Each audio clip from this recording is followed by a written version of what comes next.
Hello,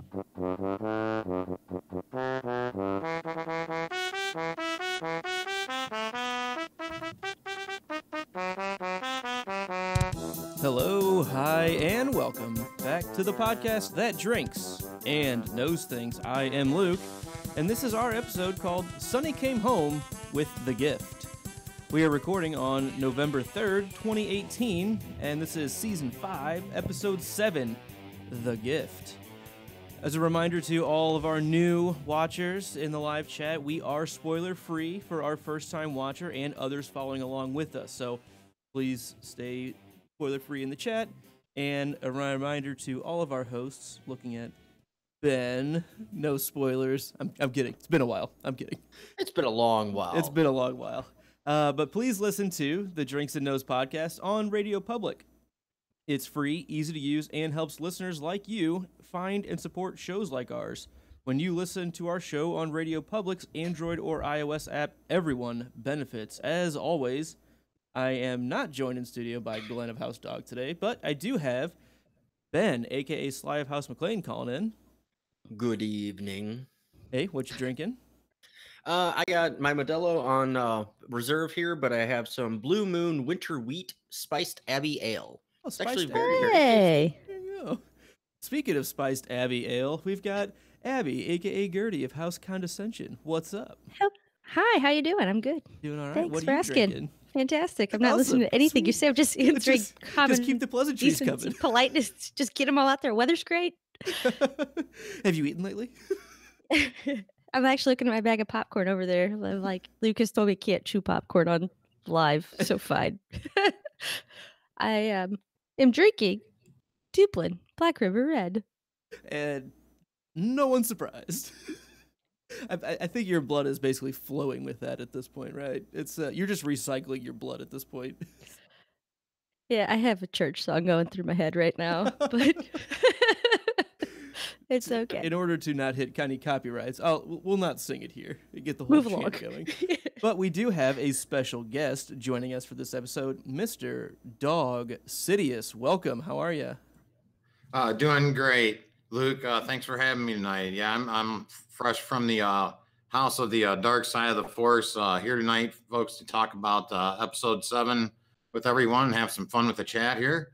It's great to be here. I'm all jacked up on Mountain Dew tonight, folks. So I'm all ready to rock. So Dog's a little old.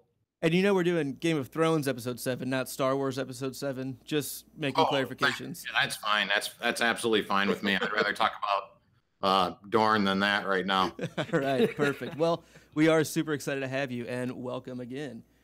Thank you very much. This show and all of our shows at thepodcastthat.com are produced with the love and support of our wonderful Imaginary Legion patrons. Learn more about our reward tiers at patreon.com/stayimaginary. Friend of the show, shout out. Hey, Dawg, will you tell us a little bit about your current projects and where people can learn more about you and what you're up to? Sure, Luke. Yeah, I have simply my channel is Dawg Sidious, DAWG on YouTube.com.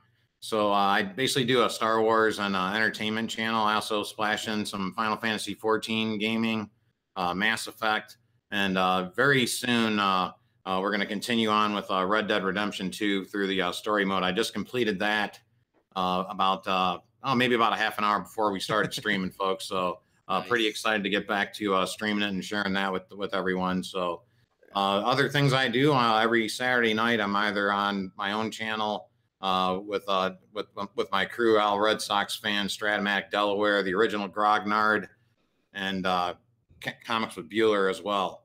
So you can see us usually every Saturday night right on about this time at 10 p.m. Eastern Standard Time, either on my channel or on Al's channel. We have a great time every Saturday night. So Awesome. So everyone, please check out Dawg Sidious on YouTube and everywhere else you can find him.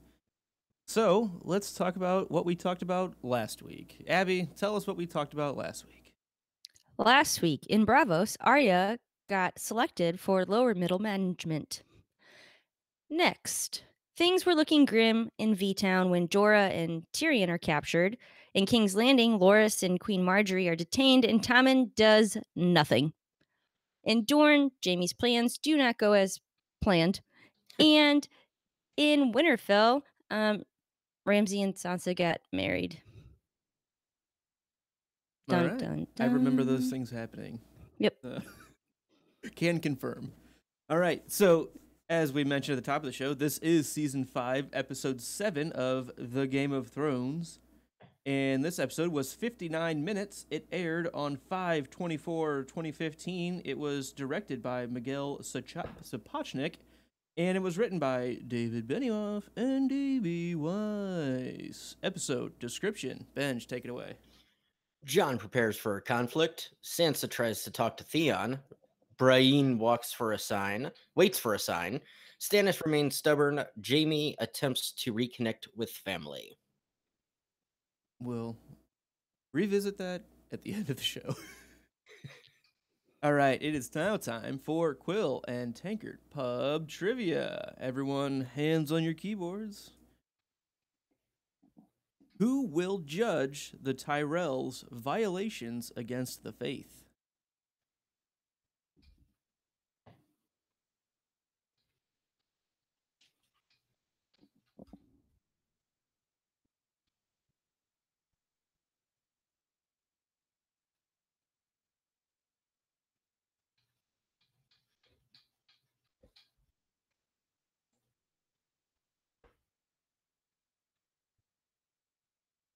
And as always, thumbs up when you're ready, please. 2 thumbs. It's only 2 thumbs. What do they call you? Mikey Tight Lips. I ain't saying. I ain't saying.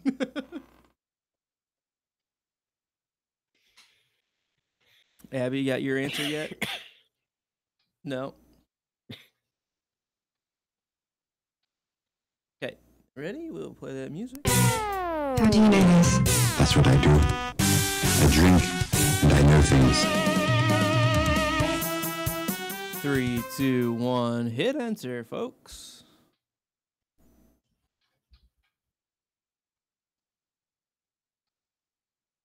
I'm not seeing where Dawg put his answer.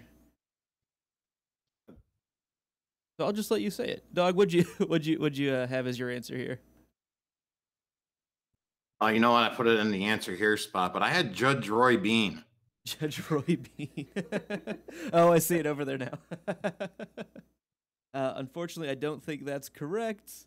Benji has 7 septons, including the High Sparrow, and Abby has the High Sparrow and 6 other septs. I will accept both of those answers. I don't remember him saying himself actually being there. I just remember saying it'll be 7 septons. She says, including yourself, and he just nods. Okay, and that's perfectly fine. So, yeah, it was like, that's likely what it was. I just was looking for 7 septons.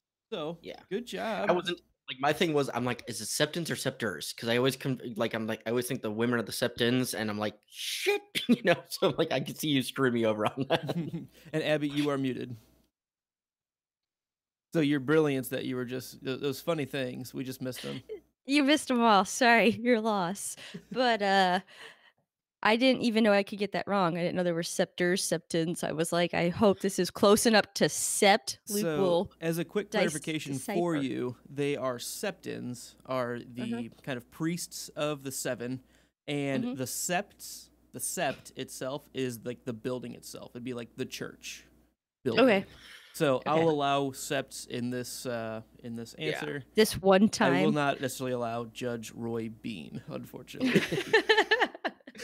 Now, what are the women called? Because the septas. Septas. Okay, thank you. So, okay. Yep. I was blanking on that, and that's what it was like. Septa. Septa. All right. Well, good job. 2 points handed out here. It's the first time I've gotten a question right since season 2. Is that true? Well done. I have no idea. I feel like it is. I wanted to have one that I thought Abby would be able to get here because it's been a while. So I wrote down every single accolade that they go through for Jorah because I was like, that might be in there. Yeah. Like, how much money did they spend for him? This one I didn't have in there. Yeah, and there were a lot of different numbers and like, hey, this is the first time we've seen this character. It seemed like a one-off character type named person. I was like, let's just go with something that's clearly stated. All right, let's kick this one off, and we have our title screen as usual, and we have Peter D, King's Landing, Winterfell, Wall, Bravos, Marine, and Dorne. Nothing real new here. Hey, Dawg, do you have any general thoughts on the title screen as a whole? No, I don't think anything had changed from the previous week. I remember the the promo, if you will, right? The previously on Game of Thrones, right? They talked, like we got to see Olenna for a little bit, and but nothing. I don't think anything strategically, banner wise, had changed or anything of that nature. So, and I love the Game of Thrones theme music, and yeah.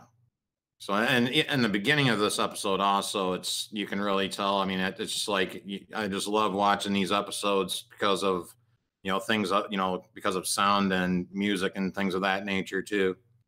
Yeah, I still feel like the theme song just really kind of gets you pumped up for each episode. It's so well designed. Exactly. And it's like the Monday Night Football song. Like you got Carrie Underwood coming out. Oh, that's Sunday Night. I wasn't really thinking her. I was thinking more like, Hank Jr. But Carrie Underwood's my girl, so she's the Sunday Night Football. So, right? Oh. I don't know. Yeah, I haven't watched football in years. Sorry. But yeah, it's the same thing. Right. All right, but we are going to go ahead and move along to Castle Black, and we have Jon, Tormund, Thorne, Ollie, Sam, Maester Aemon, Gilly, and Little Sam. Jon departs the Wall with Tormund and crew. Little Sam reminds Aemon of Egg. Benj, kick us off. Sam, with a slight humble brag to Jon, it's Dragonglass. I killed a White Walker with one. Just like, yeah, here, take this. Sam, you had more than just one. Why maybe give him a couple extra pieces, just in case. Because, and now show-wise, he dropped a dagger, correct? I think we talked about this. He just dropped it and burnt out. That one that he stabbed it with? Yeah. Yeah, but they had a bunch more. Yeah. No. That's what I'm saying, because book-wise is a little different, so that's what I was asking. Mm-hmm. But it's like, maybe give him a couple extra pieces. You never know. But Dawg, thoughts here? Yeah, well, I'm thinking back of when they actually found those daggers, right? I mean, there was a bunch of them in that sack, right? Mm-hmm. And why wouldn't he just say, "Here, Jon, take at least half of these or something"? But yeah, just to give him, I think he does give him the whole. Doesn't he give him a bunch? Yeah, he gives him that sack, right? Before he leaves, or did he just give him one there? I think I did miss that. I think he kind of on screen hands him one, but I'm sure. Yeah, right. I remember seeing that part, but we didn't actually see if he gives him like the sack or not. He gives him a sack, yeah. That was no pun intended there. But yeah, I mean, so in the screenshot right here, it looks like he's kind of holding the whole kit and caboodle, and I would imagine he hands him at least a couple more, if not, because Sam knows he's leaving at this point, right? I mean, he knows that he's not a big fan of not being able to go north again, at least to help, and so here, Jon, take the tools you need. Yeah, Sam's not much of a fighter. Not much, as we see again in this episode, but we'll get there. Abby, thoughts here? Well, my first thought on this scene was like we get to see basically the back of Tormund's head for a minute, and then I think we see him in the back of that screenshot that you just had up prior, and that's it. And I got really excited, so I think I might have a crush on him. Oh yeah, just saying. I think I like him a lot, but we'll see how it goes. Replacement. What? He's your egret replacement. Maybe. You gotta have he's got a red hair. You gotta have a ginger wildling for you. It just it's something. I don't know. My next thought goes more towards Aemon, and it's like really heartbreaking to love a character like him. Like he just represents this good and wisdom in this world that seems so just in turmoil right now, and he's like a constant, and you're losing that, so it's really sad. And then to see him, and I don't think he technically is suffering or he's physically feeling the suffering, but you're seeing the deterioration of old age.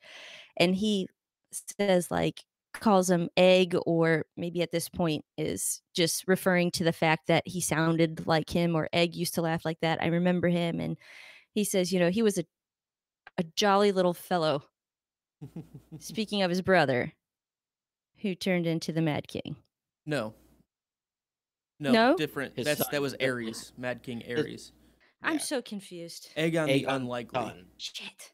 I thought this was going to be great. Never mind. Ah, swinging a foul Damn. tip. It was a Big great effort. miss. That's fine. I was thinking that was the guy who became the king because he says something about He did that was his become first king. memory. He did become king, but this was well before Ares was around. Okay. Yeah. Well, so never mind. Is he like Ares' grandfather?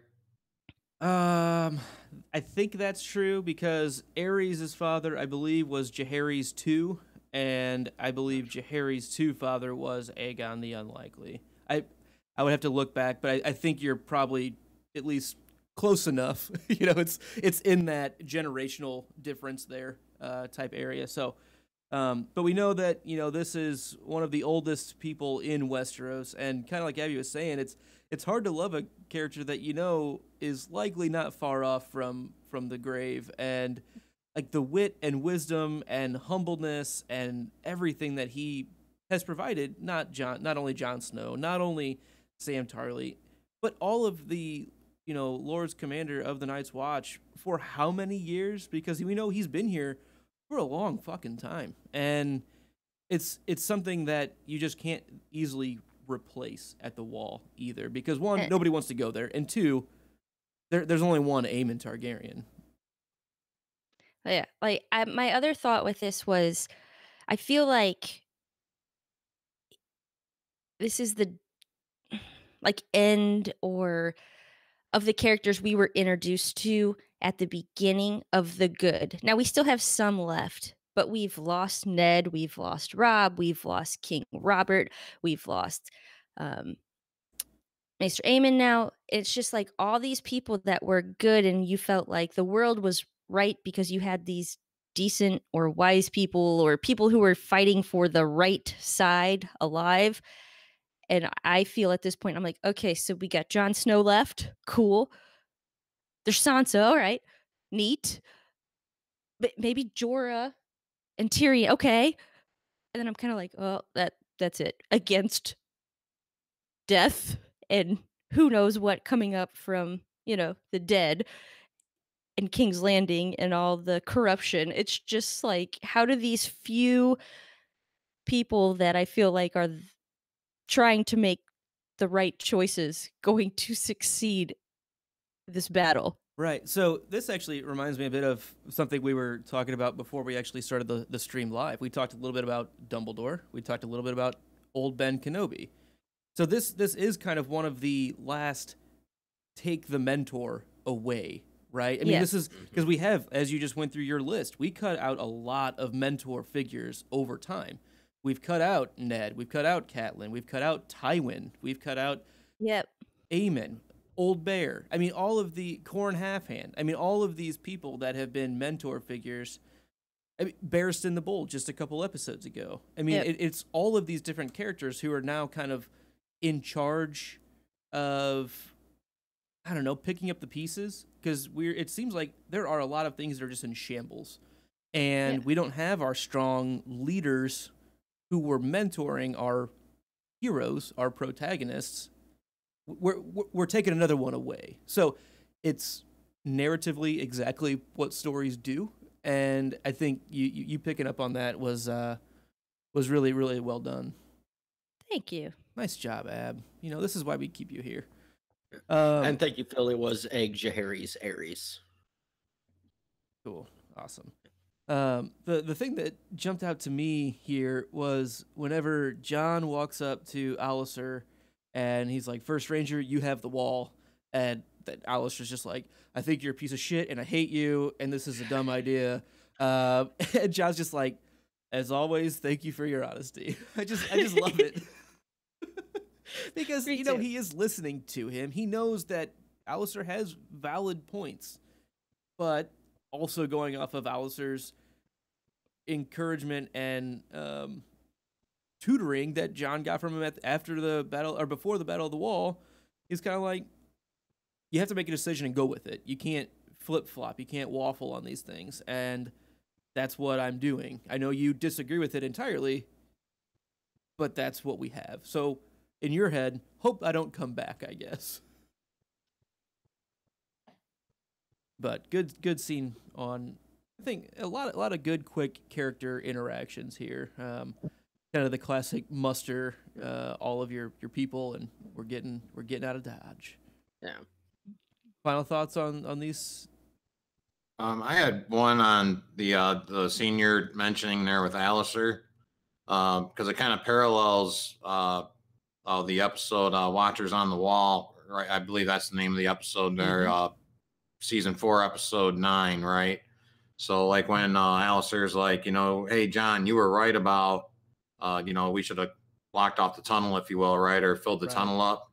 And kind of parallels that, kind of how you were saying right now. It's, the shoes on the other foot, if you will, right? But if Jon thought that just because he made him first ranger and now he's Lord Commander, that Alistair was going to change, that, his character has not changed at all. The way he just talks to Jon, he's just totally blunt about it and just basically gives him the hard truths of, what could possibly happen. So, yeah, I love that scene. Also, did you have any, I wanted to ask also, did you have any thoughts on when we see Jon and Tormund kind of stand face to face there?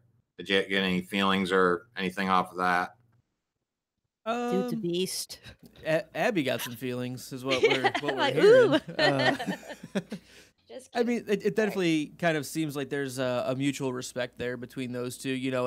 Because Tormund was like, hey, if we're going to go do this, you're coming with me. And Jon hasn't really balked at that. He's like, it's not ideally what I want to be doing, but it's the Ned Stark thing. If you're going to, call the sentence, you need to swing the sword kind of thing. So if I'm going to say, hey, you guys have to do this, I'm also okay with leading from the front in this expedition. So I feel like Tormund kind of gets that.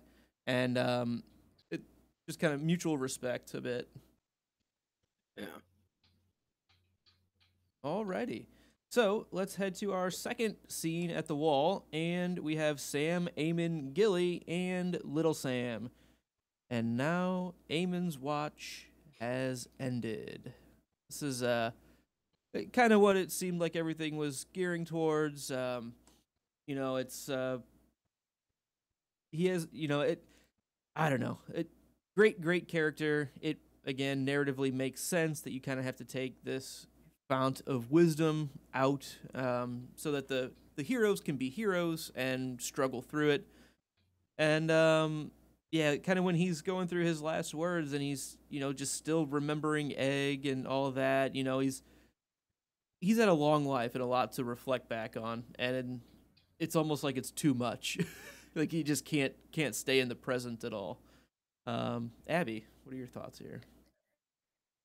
It's just sad losing him. I mean, and he's had a long life. He's died at a nice old age, so that's good, but it stings.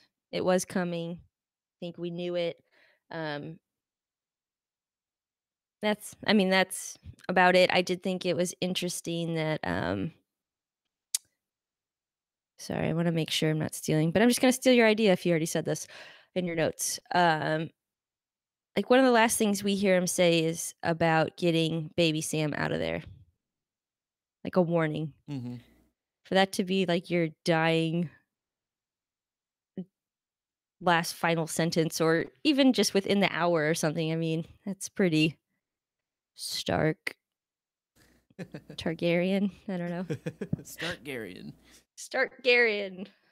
I kind of like that it was Sam that kind of spoke the last words, or I guess the eulogy, if you will.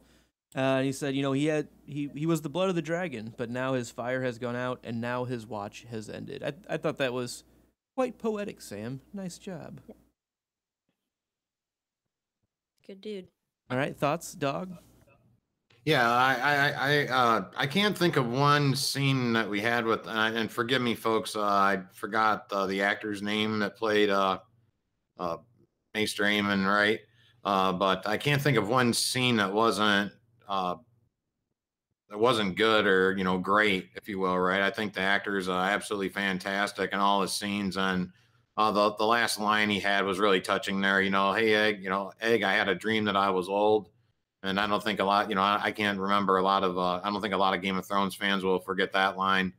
And yeah, it was just kind of a nice full circle thing having Sam do the eulogy, if you will, like how Luke said. And now again we get Alistair Thorne coming right up there with the hard truth of, as Sam's looking around and he's getting all these eyes on him. Ollie was given the eyes too. If you guys caught that on the scene previous to that too, when John was leaving. But Alistair comes right up to him and just is like, "You're losing all your friends, Tarly," and looking around, it kind of looks like that, right? So right, yeah, definitely. The actor's name is Peter Vaughn, and yeah, I'm completely with you. I don't think there was a weak scene that he was in. I mean. And he was core to like every single scene that he was in. He stole the steals show them every all. time. Yeah, exactly. Like, man, less is more. It really was. And a lot of times he did almost the Tywin thing: sit back, let people talk for a while, and then come back with, okay, well, this is probably what it really is. Like, kind of like let people show how wrong they are, and then come back with the right answer. Yeah. Benj, what do you got here? So Dawg already said it, but I'm gonna do my impersonation. Egg, I dreamed I was old. At least they got this line right. We have bitched a few times in the show where it's like, you have the source material, it's very fitting, use it. This one they got right, and I loved it. It was so well done. It's a very touching scene, but it was also touching from Gilly, too, who really mentioned. She was like, "Go to bed. You're tired. I will stay with him. He means as much to me as he does to you." And you could see that in her. And Sam's like, "No, I have. It doesn't matter if I'm here all night long. In the morning, I'll be the one, doing what I need to do." And it's Sam stepping up, but Gilly also saying, "Well, we'll stay together then," and staying with him and being his rock that he needs to get through this scene. Yeah, I'm with you. It's one of those, like you said. They have the source material. Why change it? It's a little bit different circumstances, which we're not going to really talk about, but it works well. This is one of those consolidations. I'm all for it. Like it makes a ton of sense. And it's done well, and I'll allow it. I agree. Abby completely agrees. She likes the Stamp change from book of to approval. show. She hasn't read these books, folks. Only what, book one? Book one. Mm-hmm. All right. And you have permission to start book two, just so you know. I also have 5,000 other tasks given to me by there. Just saying the permission. So I'm with Abby. I've only read book one, folks, but I've read a lot of bits and pieces of the other things, but I'm getting ready to start book two here. Awesome. Just awesome. to fill you in. Yeah, it's good stuff. No pun intended. Fill in the blanks. All right, so let's finish off our scenes here at the wall. And we have Gilly, Sam, Derek, and Brant. Derek and Brant come for the flower. Ghost backs them off. And Sam gets a reward for his bravery. Abby, kick us off here. Who stands up after a beating like that? Like, he just gets up and he's like, "Nope, I'm going to take my chances with you." How do you get off the floor? Number one, Sam's a badass. Like, he just is. Stay down. I mean, I'm not even saying like, "Oh, it hurts. Don't go get your ass kicked again." I cannot believe he was conscious to be able to make the decision to rise again. Like, It wasn't for very long. No, but it was long enough. So good on you. Number two, how does Ghost know to just appear here? It's a good question. And there's really not like I'm withholding information from you. It really is a good question. Like, why would Ghost be, I don't know, this guardian angel for Sam? And why would he be just chilling in the mess hall? Why wouldn't he bring him along in the first place? Yeah. Why isn't True. John taking him? It's a good question. Because Why John is he can not morph using, like, into him. I'm sorry. Oh, I said because John can morph into him. He can do it. I know it. I know it. We just haven't seen it. They haven't told us yet. Jerks. I think you're pulling it over on me. I don't believe it. I'm thinking Sam should just stick with crossbows or maybe the daggers, because Oberyn even said, the long sword's not a good choice for, small quarters like that. So Right. I think he should be as far back as he possibly can, from an engagement, if you will, with another ruffian. A blow dart. That would work. Yeah, exactly. Anything. A hammer.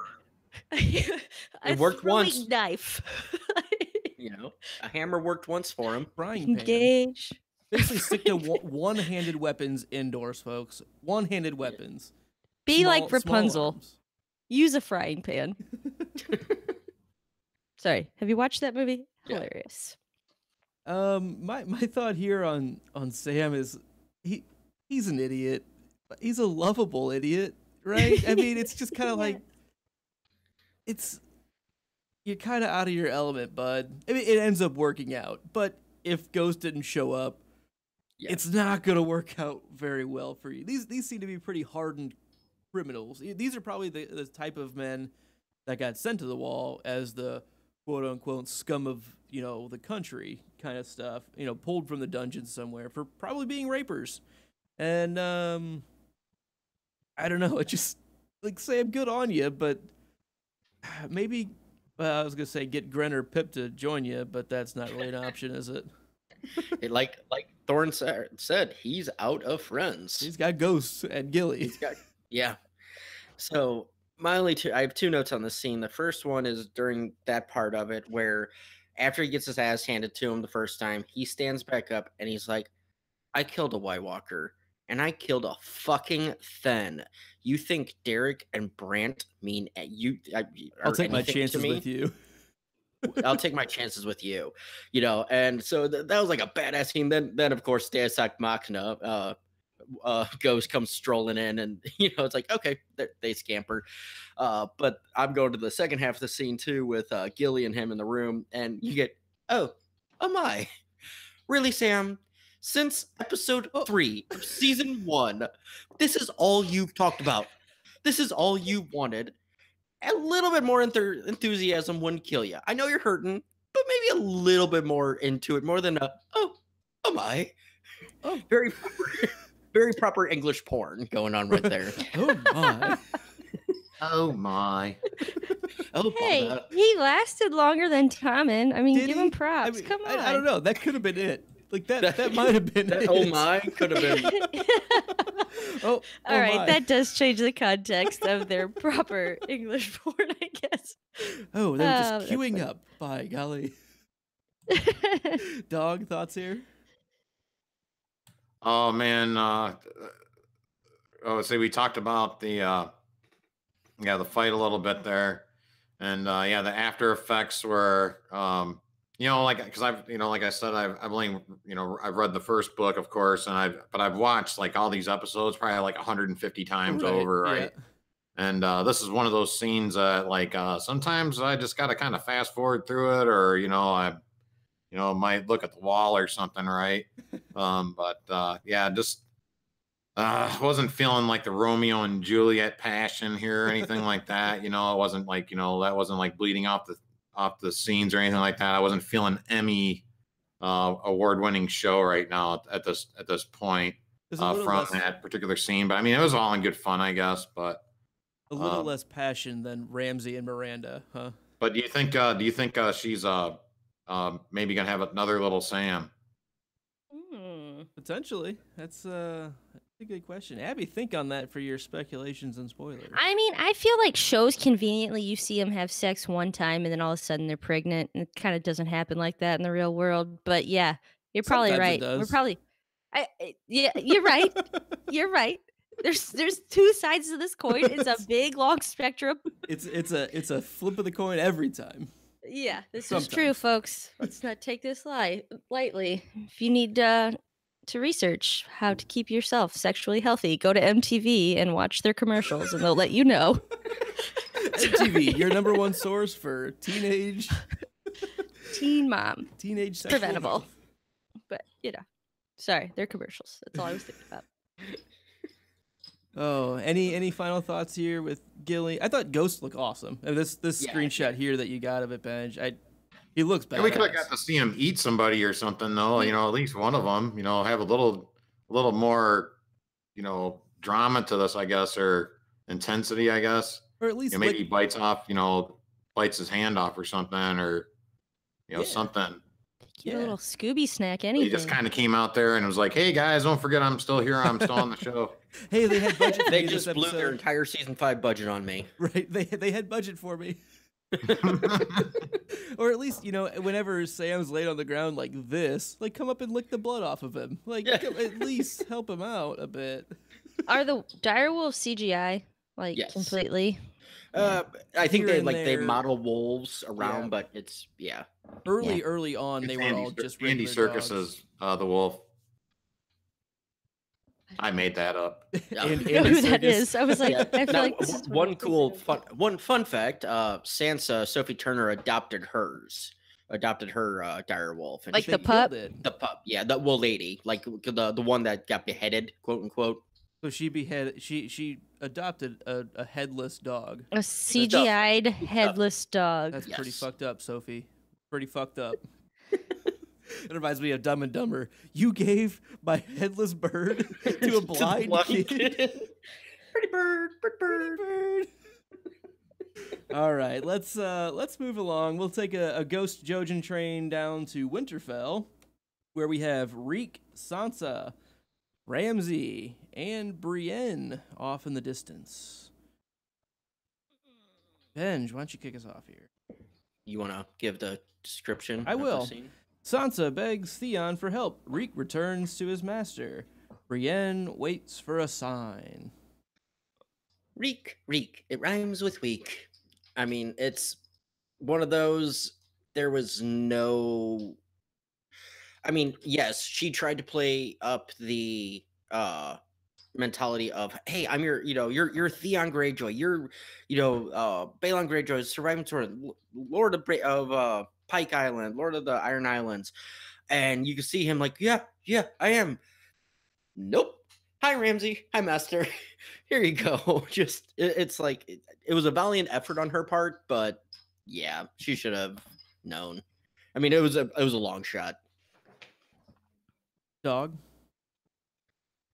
Yeah, like from the previous week's episode, right? I think even a couple, maybe it was, it had to have been the episode prior to that. I remember when this came out, I was thinking, she's going to get control of the dog, if you will, right? And she's going to help him turn back into, that was kind of my prediction, right?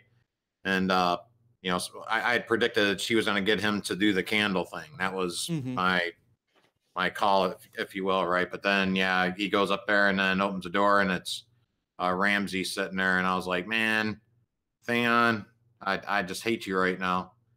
So, and Ramsay is just he was a great villain, I think, in this show. So, once we lost Joffrey, they just kind of handed it off to Ramsay, and he's been a great villain up to this point. I mean, we saw what happened the week before. I don't really want to mention that too much, but I mean, it just kind of intensified that he is really controlling the strings. Like, anything that she says, does, tries to act on, it's going to get to him.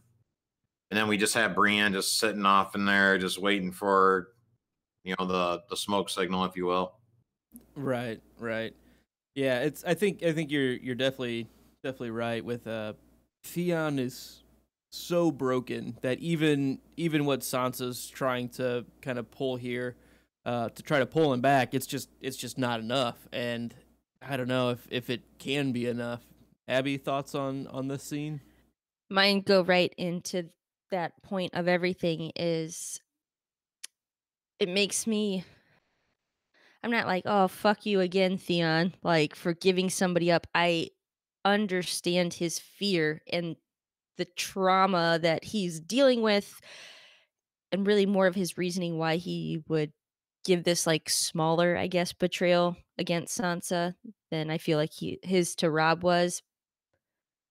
But he couldn't he just lie and be like, "Oh, I was coming up to make sure everything was clean up here." I don't know. Like you have to dime her out completely. Don't light the candle. Fine. Spill all the beans. Come on. Like, it's just frustrating. And it shows how much of Ramsay's he is.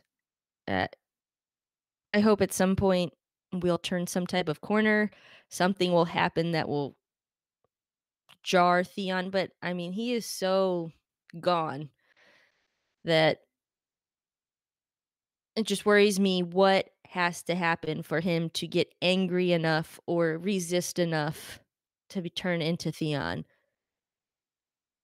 So Yeah, I don't know. I think we're all kind of hitting the same points Yeah. here, and it sucks where Reek's Theon's been.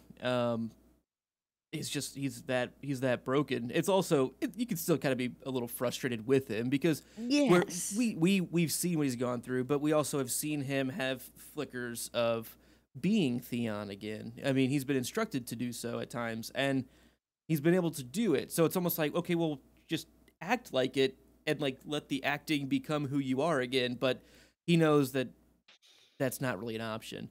And but the way Sansa kind of leads into this conversation, she's like, you betrayed my family. Help me now. That's a pretty unreliable source, right? I mean, it's kind of like, I guess she's playing on like the "oh, you owe me" kind of thing. Like you clearly have like paid your penance for it, and like you have to do this. But it's kind of like, you betrayed my family. Yeah, why would I help you? Like that was kind of the thing. But she also finds out that that her brothers are still alive, possibly still alive. Oh yeah. Yeah, Wait, I forgot about that part. Sorry to. No, I'm blanking on that part myself. Was that during the Theon scene? So that actually might be this next scene. So we'll roll right oh into it, my and we'll get goodness. right Oh to no, you're fine. We're going right into it. we'll get right to your point right here because it's definitely a really really good point. But I still, okay. I was like, I still oh even no, missed man, it in the next scene. I blew it. No, you're fine. I still even missed it in the next scene. So that's I did earn a spiner, man. I was like, okay. No, you're good. You're good. Oh, okay. All Sorry, right, folks. so we have our final Winterfell scene here, and Ramsay, Sansa, Reek, an old northern friend. Ramsay greets his bride on the battlements and lets her see the cost of betrayal, and lets her know that Jon is doing pretty well for himself at the wall.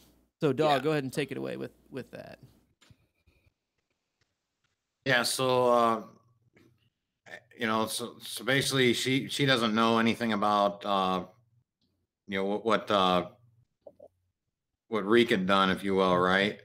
And so they're having a banter, and you can see that she's still Sansa, if she's still gonna she can have a war with words, if you will, right? And every time he says something, she just puts him down about because he's thinking he's going to be warden of the West, or warden of the North, excuse me, warden of the North there.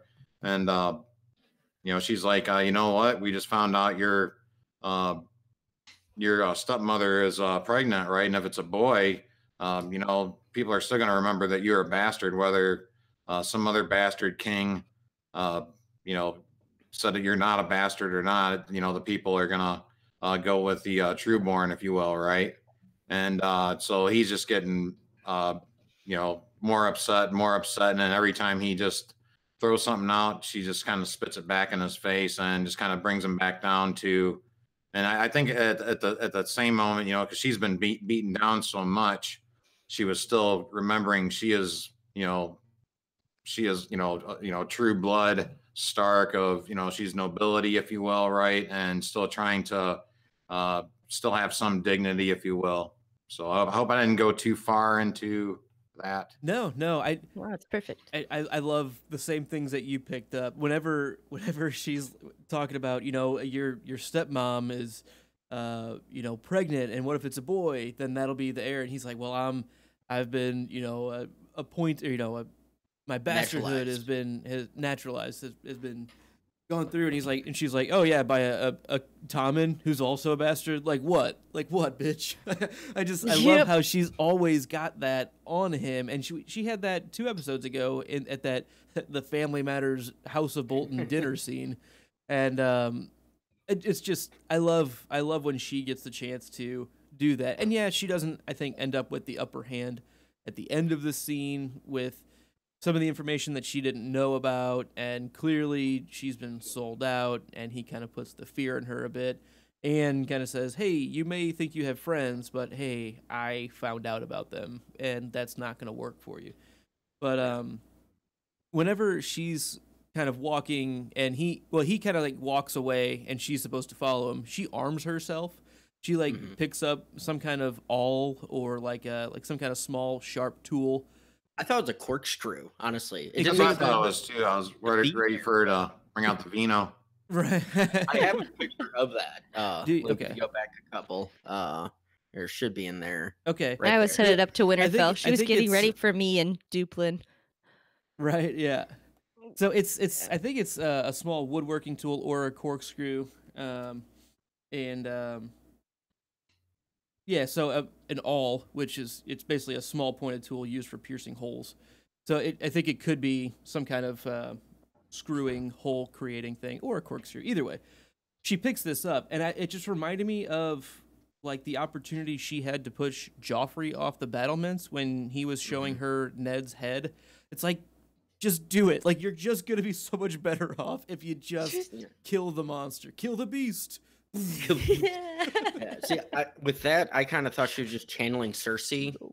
Everybody says that she's taking on Cersei's character, so she's like, I need my wine. Oh. So go, Abby, you can go ahead if you got a note on this one. So mine kind of goes towards more of the end of their encounter here. They are going back and forth, and like we've already pointed out, Sansa's telling Ramsay exactly what he doesn't want to hear. He's, one-upping her. We're like playing this game going on here. What I dislike is that Ramsay, how many more people is she going to have to look hanging, dying, being stare at this person that I've killed because of you or that matters to you? Like, how many more in this woman's life does this have to happen to? And then on top of this, if this isn't enough, like, you flayed her, you psychopath. Okay, great. Then you're going to turn to her and say, we breed them tough up here? Bitch, you ain't us. There's no we breed them tough. My family, like, we're the door. Like, you are not part of this. And you came in and took over. We didn't breed this old broad tough. My dad, my grandpa did. Know your place. Sorry. It's kind of just one of those like issues that like somebody who's like stepping in and trying to grab that control uses terminology like that. Mm-hmm. Instead of just this lady was tough or having like not reverence. I mean, he killed her, so he's not going to have that, but taking claim of something that is not his. So I don't know. What else? It's Ramsay. I have issues. You do have issues. He doesn't, apparently. Yeah. No, it's just me, guys. It's you're just me. reading him entirely wrong, Abby. You're missing something. Yeah. Speaking of which, Benj, tell us why he's your Lord and Savior still. God. Who else would be able to sniff out a plot like this? It was only Reek telling him, hey, Sansa told me to do this. Ramsay took the initiative to find out who was his betrayer. Just saying. That takes initiative. That takes skill. All I'm saying is Mom's going to have to lock us in the bathroom until we get along at this point. It's going to have to happen again. I mean, he's a vile, just despicable piece of shit. Don't get me wrong. I always say I love Ramsay as a troll answer. I appreciate him as being the biggest dick in the room, like biggest asshole there is. I appreciate it for that, but I mean, I just say that, you know, jokingly, trollishly. Is he a bigger dick or a bigger asshole? I just have to ask. Yes. He's Just a yes. douche. Yes. So, but my note on this, because I didn't even remember that she found out about Bran and Rickon at this point. You know, that They kind were of talking. It was about John. She finds out that John is Lord Commander of the Wall. She doesn't know anything about Bran and Rickon. Fair enough. Okay. Yeah, I screwed up. Sorry, I meant John. Gotcha. Okay. No, But no, I know they're alive. You didn't spoil anything. Maybe she doesn't Oh, know. I knew that, but I was thinking that I was thinking she knew that about that, but no, it's about John. Gotcha. Yeah. And so it's my note goes into Sansa finding out about John, and she has this look because it's before she sees the flayed, you know, the woman being flayed. That hey, I got a chance. If you know, Theon puts that candle up there, I can get free, and there's my travel point. There's my safe point. He's Lord Commander of the Night's Watch. I'm covered. I'm good. You can even see kind of that smirk on her, you know, when she finds that out, and then 30 seconds later, well, nope, there goes that plan all out the fucking window. You know, and it just, yeah. And yeah, that shot, I absolutely love that shot. Having the woman framed in the back just to see how gruesome, and, you know, I love it for the right reasons of it. Was well shot, well done. I guess I don't see it, but it's great. I do have one question on this though. Is that like, okay, he finds out about this candle plot, if you will, right? How does that lead him to the old lady though? Yeah. I know that was her, you know, she told Sansa about that, but how did Ramsay, you know, figure that out? Mm-hmm. Wouldn't that lead them to Brienne and Podrick? It could. I mean, so like the only thing Yeah. I think you kind of have to make the kind of fill the blanks a bit is that, oh, you know, Reek tells Ramsay realizes there's a snitch in the house and just kind of starts this investigation into it a bit. But yeah, if they find out, maybe they got enough out of Sansa. Maybe the old woman in her torture, it says, you know, she spilled the beans or whatever. Maybe she just implicates Sansa in that. Maybe she just kind of says, hey, this is for Sansa to put up. But yeah, there still has to be an outside source, right? Because like what the fuck is the kid, you know, going to do without somebody on the outside to see it? So yeah, it seems like there should be some information that like, hey, there's somebody outside your walls that's looking to help Sansa, but it doesn't seem like there's any indication in this conversation about that. At least it's a good question. Because yeah, I mean, like flayed men have no secrets, as AU has said here. I just noticed. So. Mm-hmm.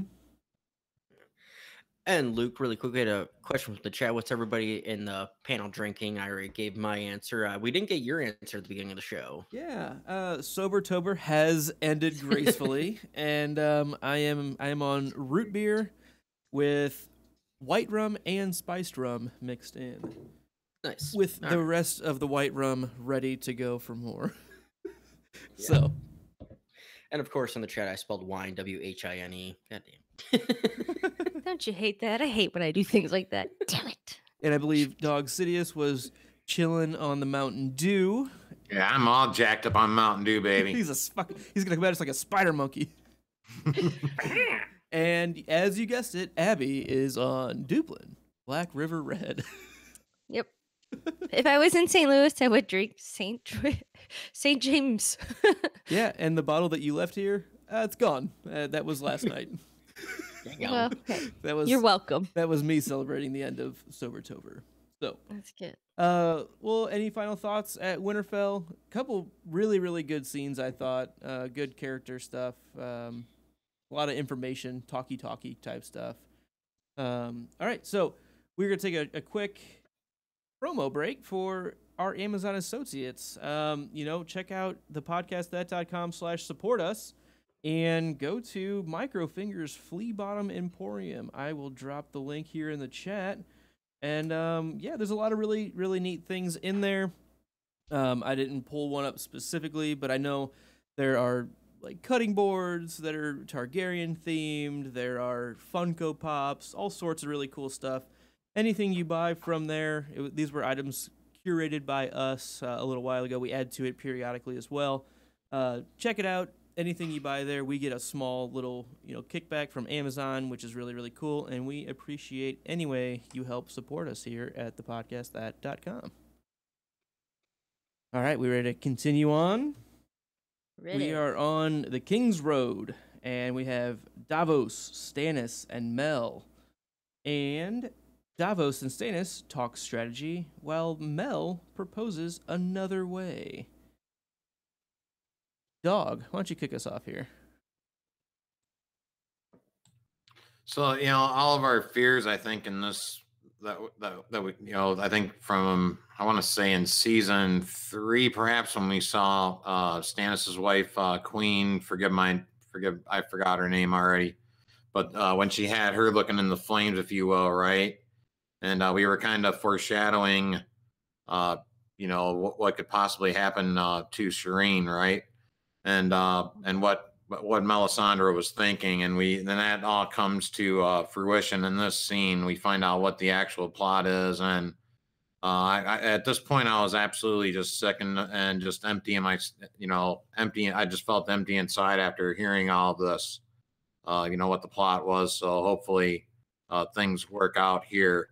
But then they threw in that Stannis still has his libido going for Melisandre, if you will, and are we going to march forward? Are we going to go backward?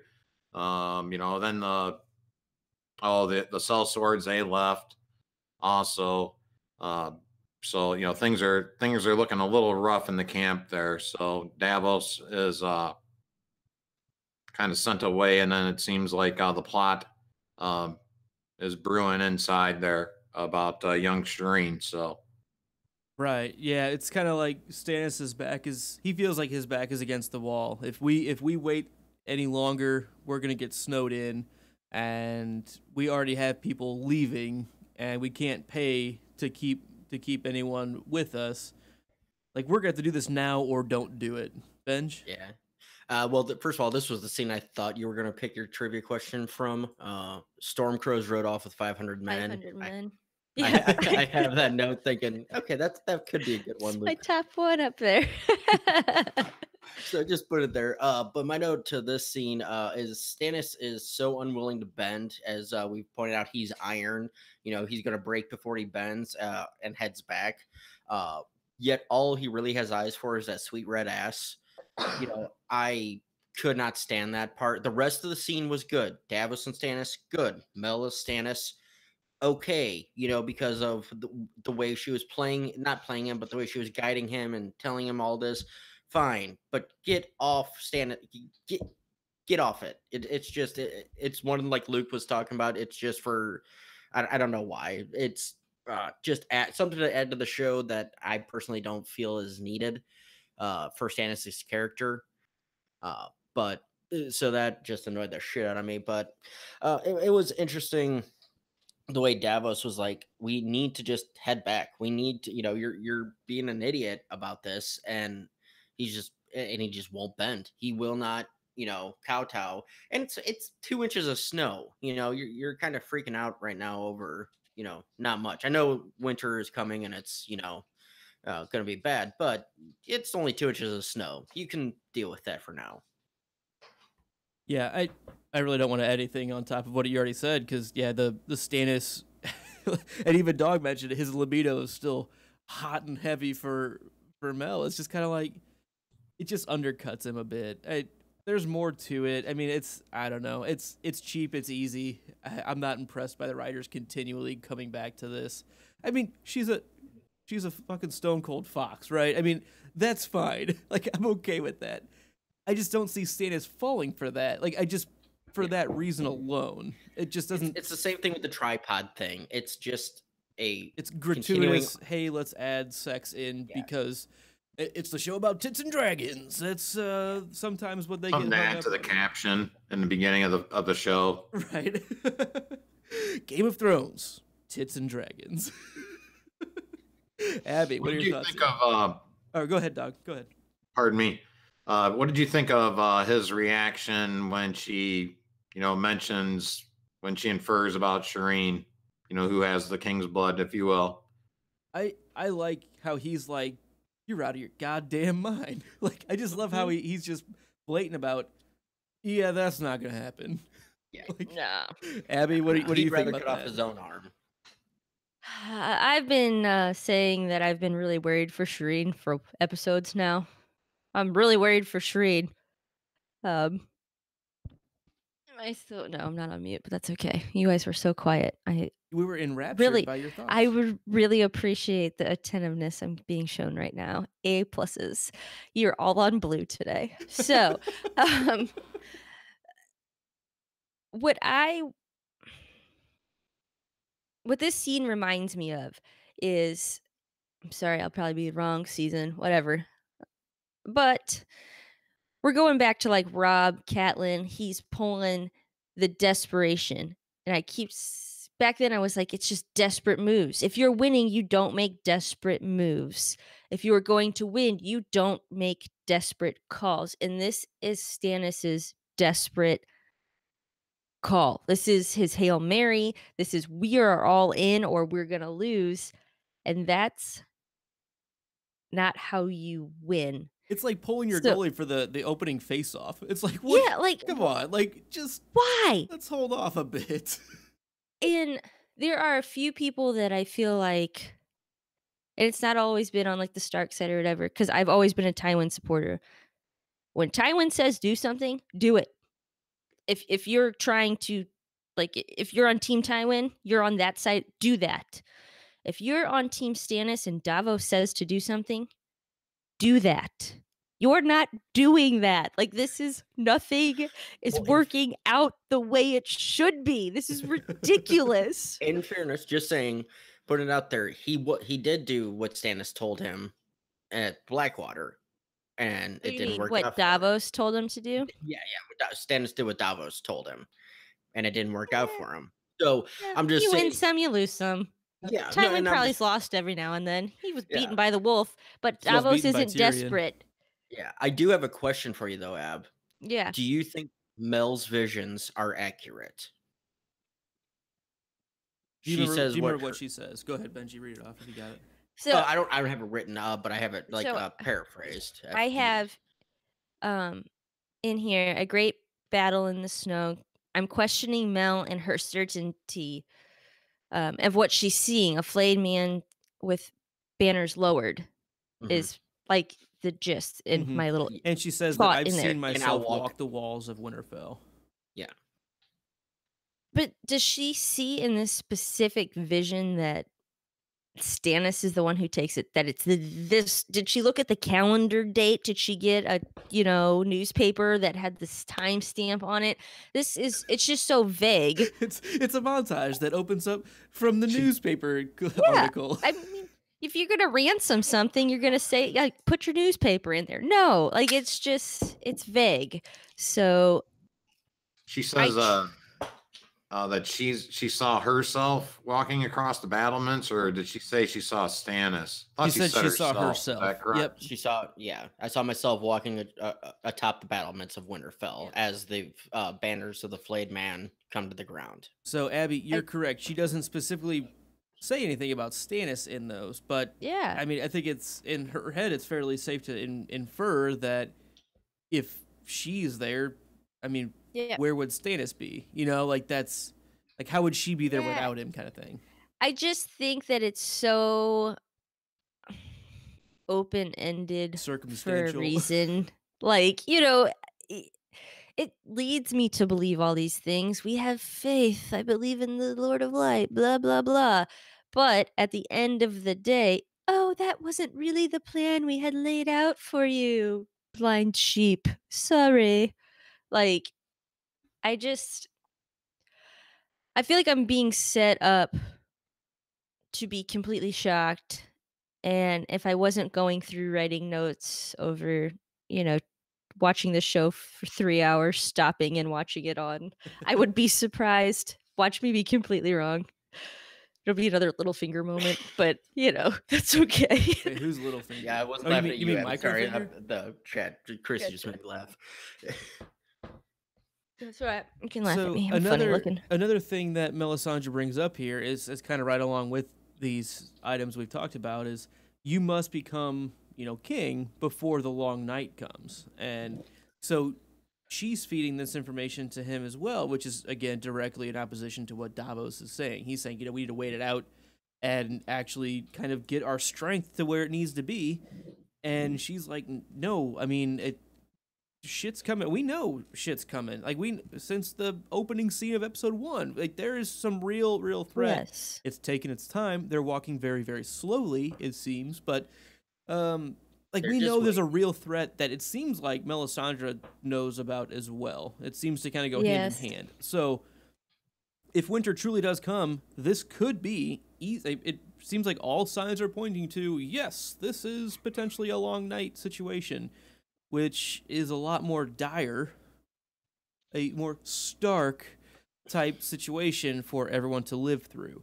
So Yes. that's kind of, she believes he's the prince that was promised, which is supposed to be able to take out the long night and end the long night and all of this, prophecy type stuff. And so in her mind, he has to do this, and he has to do this now because they're running out of time rapidly. There's only an inch or two of snow on the ground, but how quickly can that change? Say, I don't believe she is maliciously leading him astray. I don't think it's like her She's not desire intending to lead him into death or anything. No, I don't think that at all. I think that she is 100%. This is what I see. This is what it means. But how do we just take her word that she knows how to decipher these things 100% accurately? Come on. I wasn't born yesterday. If you were, happy birthday. Nah, it's coming up in a few months. You can have a big party for me here. We'll do it live. Final thoughts on Davos, Stannis, Mel? All right, good. Again, a couple good conversations here. Good scene overall. Questionable Stannis shubbing for Mel all the time. Whatever. So then we're going to go to Marine, or, at least nearby, close enough for government work. And we see Jorah, Tyrion, and slavers. Jorah goes for a high price, and Tyrion auctions himself. Benj, kick us off. He fought beside the Stag King Robert. He was the first to the breach during the siege of Spike, slaughtering 15 men with his flaming sword. Killed the great Khal Drogo in a single combat. So close. Just almost there. A touch embellished. He was the second through at Pike. He fought for Robert. He killed a Blood Rider to Khal Drogo, so it's so close, but I like how the guy spun it, because people in Marine, people in Essos have no fucking clue who, this is how legends are born, folks. What's that? Sorry, this is how legends are born. You have to embellish a little here and there.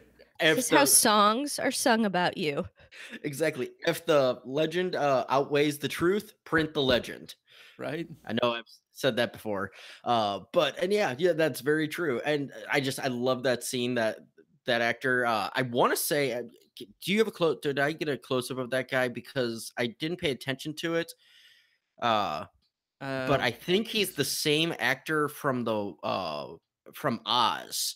I don't know, Dawg, if you ever watched that show, but Abisi in Oz. I could be completely wrong about it, and I don't think I got a picture of him. Damn. But just a great, same guy, great actor. But this guy just killed it in the scene. But Tyrion, yeah, his owning of it, just like, oh wait, I'm valuable too. I have no idea why. I'm funny.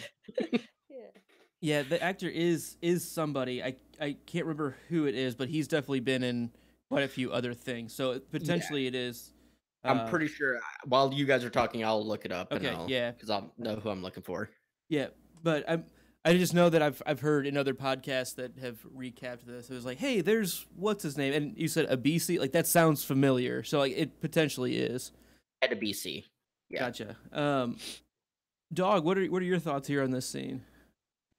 I was catching a lot of the same vibes that Ben talked about here, where it's like, you hear one story, and then just kind of, I caught a fish, this big in reality, right? But then it turns into this big story of, I caught a fish this big, kind of thing, but, it was kind of like, it was like they were kind of throwing back a little bit of, for the book readers, if you will, too, like the Siege at Pike and things of that nature, right? And just really beefing him up like he was something like just, like Mike Tyson in his prime or something, right? Yeah.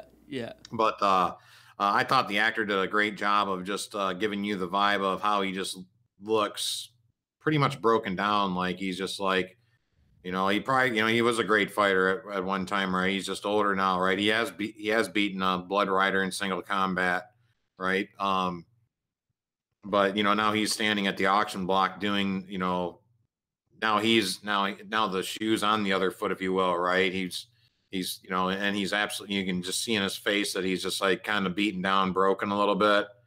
And then Tyrion comes in, and that was a great scene. I mean, Peter Dinklage is great, in pretty much every scene that he's in, and every actor he has worked with up to this point, of course. It just seems like you can pair Tyrion with any other actor, and the scenes are just great. And I loved Jorah and Tyrion together. And we saw the Tyrion starts to try to talk to the master, if you will, right? And that guy just backhands him one and throws him back the coin, and here's for your services. Here's your wage. We'll see where this goes. So this will pay for the rest of your life. It was great scene. Probably the best scene so far in this episode. Well, other than Ramsay and Sansa, maybe.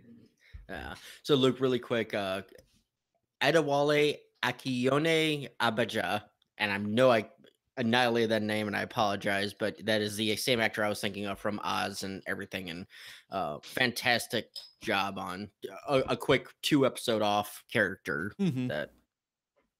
Yeah, no, I think he sells the role, and he's memorable. Like again for such a short, because I don't think it's any surprise we're not going to see him again. Which again, Abby, I don't think that's a surprise to you. It's like, hey, his part's done. That was spoiler. My next he was prediction was going to be promised, Yes, he was going to find the cock merchant. He's the one who sent the Dragon Hilt dagger to kill Bran in season 1. Finally, I know. God. But Dawg, I think you folks think they were still looking for the merchant for Tyrion from the previous week. I'm not going to say the word. Benj, you're muted. I was saying I think they may have realized on the way, they may have made a few stops on the way and probably realized there's not really a thing called a cock merchant, I bet there are. I bet there really are. Possibly, but from Volantis or Valyria to Marine, maybe not in that distance. Well, the market's definitely a little bit more limited. You have to go out of your way. They're traveling cock merchants. Yeah, because where was Varys from? He was from Lys, correct? He is from Lys, yes. He's from Lys. I believe, but we don't know where he was captured at, so because he traveled. So. But yeah, getting back to what Dawg was kind of saying there, I mean, Peter Dinklage is incredible. I mean, and there have been few pairings that haven't been the other character is kind of brought up by him being in the scene. The sum of the parts seem to always equal more when Peter Dinklage is involved, and there's no surprise why he's won his awards and everything compared to everybody else in the show. And that's not to say anyone else in the show hasn't deserved it at all. It's just kind of on the relative scale, there's a pretty clear kind of number one, and and I think he does a phenomenal job. And yet again, kind of talks his way out of this. I mean, he's going to be left here. He's much better off sticking with, again, the beast, staying close to Jorah, knowing that there's some common ground between them, rather than staying with these slavers, which is a question mark on where you're going to end up. He might actually get his cock sold to a cock merchant. Like, that's not good. Like, he doesn't want that. And I don't know. It's just a quick, nice little scene, and yeah, I like when Tyrion's like, I've heard, the Marine has been, freed of slavery, so can I be expecting pay, and he just gets smacked in the face, and he's like, here's your wage, it'll last you the rest of your life. Abby, thoughts on this scene here? So last episode I had mentioned like, oh, this is an unfortunate but fortunate thing. You're going to be taken right back to where you want to go. Right. When completely again, right? Right, like, okay, great. It's scary, I guess, but I kind of was just like, oh well, okay, here we go, right back to it. Fantastic. But when Tyrion gets slapped in the face, I had this moment of like, oh my god, like I get that they're going to fight, but what if they're just like going to do the training and he dies before we ever even get there? Like just with that one single shocking slap to the face and belittlement of like the coin flip to him, it gave me that bit of fear that maybe I didn't have from the last episode. Like I didn't realize how terrible this situation really could turn out. I don't want to see Tyrion get slapped in the face. That's not cool. That's not cool. No, not at all. Keep your hands off. Hands are for high fives. Or waves. Jump in? Should have given him a pie in the face or something instead, just to lighten up the mood. Backhand? Ugh. No. Not cool. Now, Tyrion definitely here was the rich kid coming into the inner city for like the first time. Hi, my good man. Yes, I would like to buy a dime bag of weed. Just shut the fuck up, dude. Yeah. That was kind of the feeling I got on it. But I feel like he was going to give him like the whole, hey, I don't know, we just know Tyrion. So the slap to the face was just a little bit, it was shocking to me, I guess. I wasn't expecting that of this whole show. A little slap to the face is what, oh my gosh. So, Red Wedding? That was nothing. Yeah, whatever. Ned, no, that one got me. Ned, yeah. Tyrion got slapped. Oh, you bitch. Yeah, you have crossed my line. That was it. It was too far. Shit. Right. Uh-oh. What do we got here? We are joined by Glennie of House Dawg. Welcome. Yeah, Glen Dawg, our favorite. As is tradition, Luke. If somebody makes it by the end of the show, they get the trivia question. Ooh. Yeah. All right. You watched this episode at some point this week, right? No. No? You haven't? Oh. I don't think I did. Okay. So I've seen it before, probably. Trivia question. I think it's actually a pretty fair one. I think you have a good shot at getting it. Loras and Marjorie are going to be judged by who for their crimes against the Seven?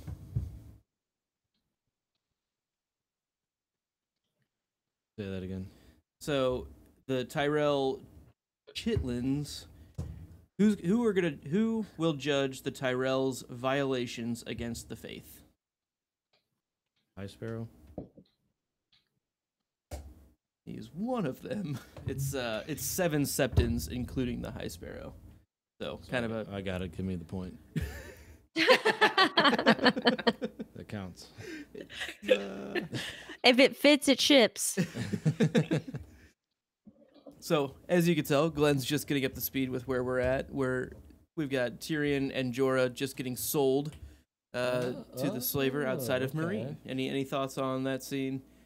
We've got basically Jorah being told stories about how legendary of a fighter he was. Legend. And I mean, he's the new Carl, right? I was a legend. Okay. And Tyrion kind of talking his way to also being bought by the same slaver master. Yeah. Any thoughts on that? It was like a package deal, right? Tyrion kind of makes it a package deal. Sweetens the pie. We're a team. We're a team. We fight together. And then he beats the shit out of the guy holding him. Oh yeah, that was pretty cool. I think we got a picture of that with Did anybody else make a bid on Jorah other than the one guy? There was a couple people going back and forth because he got up to like 15 or 16 gold. So I couldn't remember if it, like, you'd think with all this great things that this guy had accomplished, there would have been like some sort of interest. Like a bidding war or something. yeah, I kind of wish they would have had. This really isn't anything, but same it thing kinda for the drew books. into But the old hag and one, 15 gold dragons and one. 16 gold. It wasn't dragons And though. one penny. No, it was. I'm just using that as they were using whatever denomination, but there was one bitch who was like, and like a quarter, like she was doing the Oklahoma style thing of The one and up, two Price one is upsman. white. right, I'll go $2 and 2 bits. Or they like the price is right. $1, Bob. It's like, oh, fuck you. Like, God damn it. 25,954. $1, Bob. And the next guy's like, $150. $2. Fuck you. We know They who's were gonna paying win. honors. Is that a thing? Is that a real thing Paying here honors? around here? On your honor. It's honors. That's Like what they playing said. 12 honors. Pass the trash. 12. Yeah, okay, that's what it was, honors. Yeah. So All right. I'd never heard of them Is that call like- money that Is before. that like buying or getting a cheeseburger today and paying for it Tuesday? I'm gladly take a cheeseburger today. On my Tuesday honor, for a I will cheeseburger today. try. Uh-oh. All right. So let's move on to our Danny and Dari 2.0 scene, where we have the two of them sharing some pillow talk on Soft Rock, and they talk about her betrothal. Abby, kick us off with your Delilah. Delilah. No, okay. That's it. So,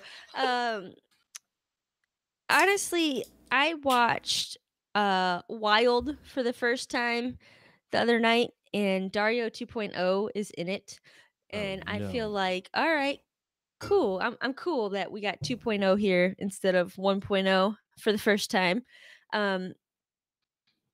Just some solid advice I feel like he gives her. I don't really know. yeah, I don't know in Danny's situation who to listen to, who's right. And I think that obviously that's how at least the actress portrays she feels too. Like, what the fuck is she supposed to do? She's trying to do a good job. She's trying to make the right calls and do them objectively. And still I don't know. Like, his advice is I have it written down here somewhere, but I think somebody else has it in their notes. I do. All right, probably. go for it, Benj.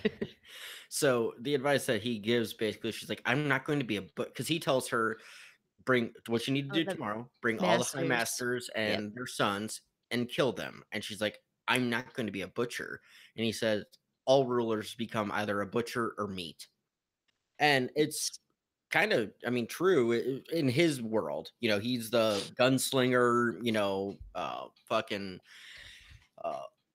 lone hand, whatever, that it's either kill or be killed. And so, I mean, it makes sense to him of you should just annihilate all the competition, all your opposition that you have.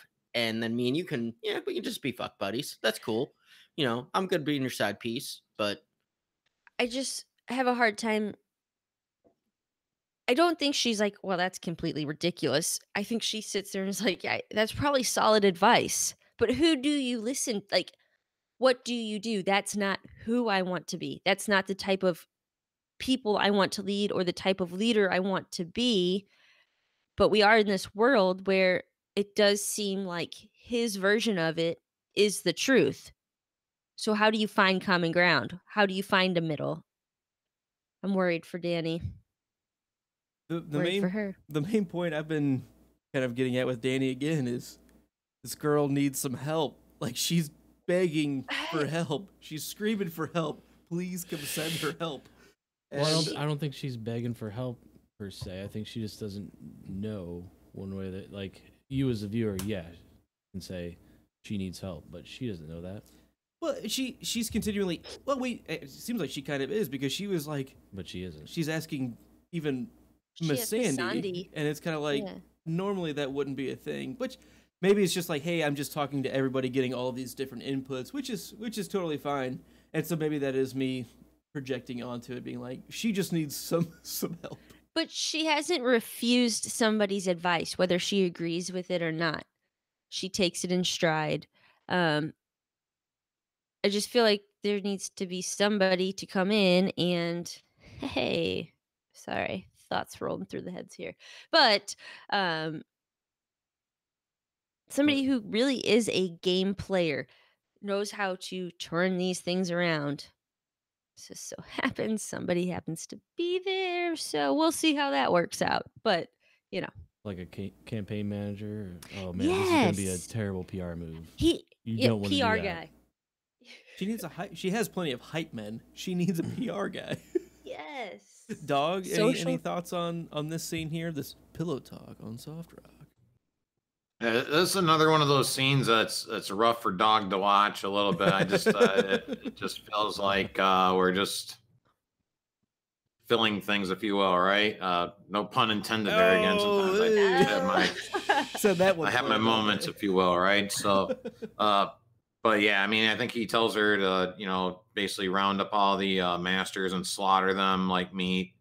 And I tend to agree with that advice because I still remember, all the children that were crucified on their way in there. So I have no love, wipe them all out, if you will, for the masters. And I do agree with that advice. I wish it was done in a different setting, though. I kind of wish I want that Dany back that I got when she took the Unsullied, right? When she's just, spewing out that Valyrian tongue, if you will, right? And just, telling folks to unleash the monster, if you will, right?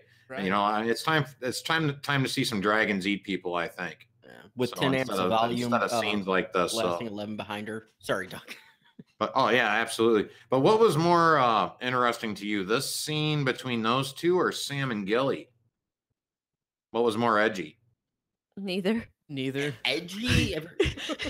I mean, if you're going for tits and dragons this is we'll get to it later. Yeah, that one's totally gonna win the whole day. Yeah, but the dragon scenes of these two, I mean, I'm going Sam and Gilly because it's a sweeter scene.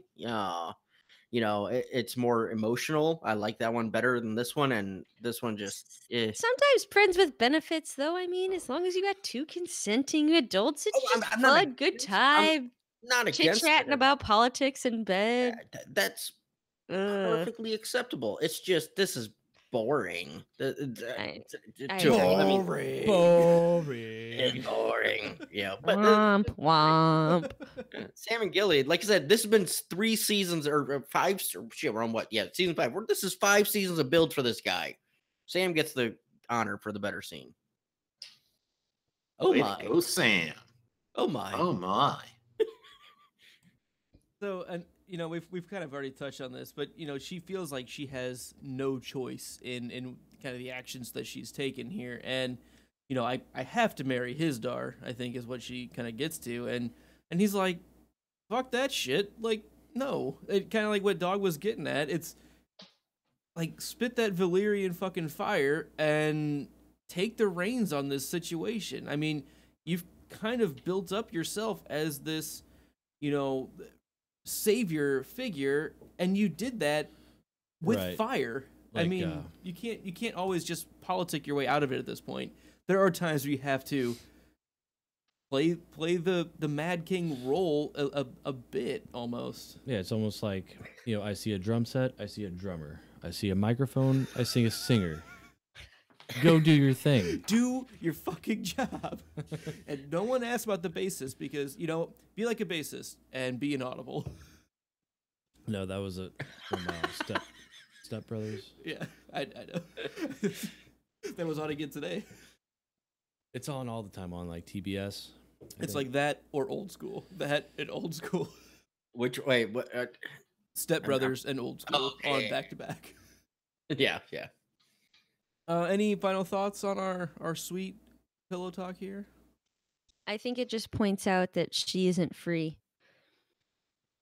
Like she doesn't feel that way. So yeah, Most kings she's- aren't. And that's what Dario's kind of alluding to. Like, you can do what you want. And she's like, oh, no, I can't. That's silly. Silly talk on Soft Rock. right. And And he's even like, well, you're the only not free person in Marine Yeah. then. And he's right. But I Yep. think the way she leads kind of is that, hey, leaders are here to be the one who serves. Right. I am the one who is here to make sure that things are right for everybody, and that means sacrificing on my own part.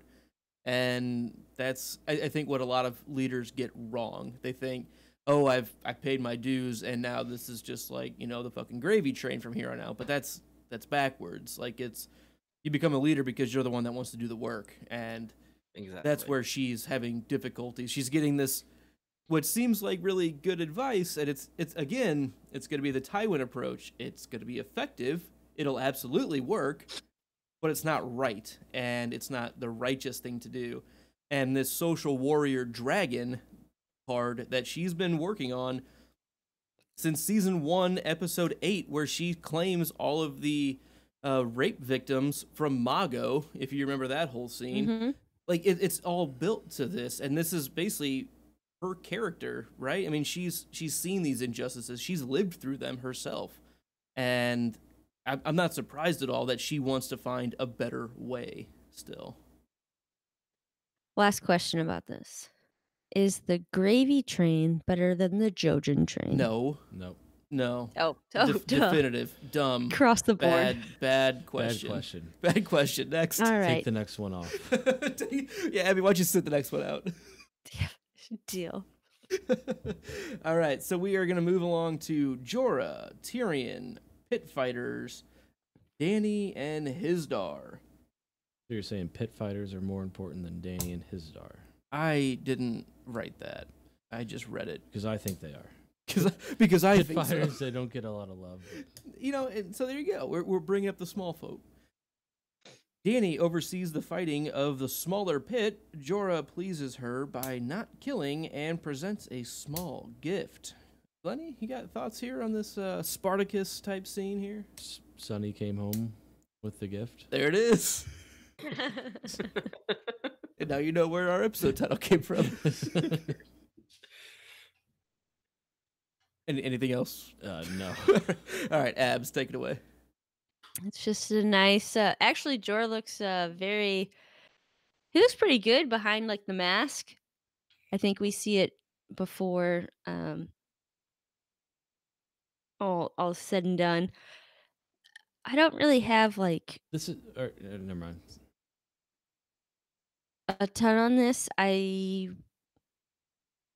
really liked the scene underneath, I guess, like in their enclosement when Tyrion's hands get sliced or his chains get chopped off. That was fun. Right, yeah, that was kind of one of Like- the things that I picked out as well, of this Like, this kind of big guy coming in and chopping him to set him free instead of him cutting Yeah. his own hands off kind of deal. Yeah. yeah, I was like, oh god, and then and I didn't even know. Like, I thought I'm like, oh, I just this. gotta wonder, is that Board? Mord's brother? Oh. Bored. Could be. It's a good question. I don't know. There's some similarities. There he guy. is.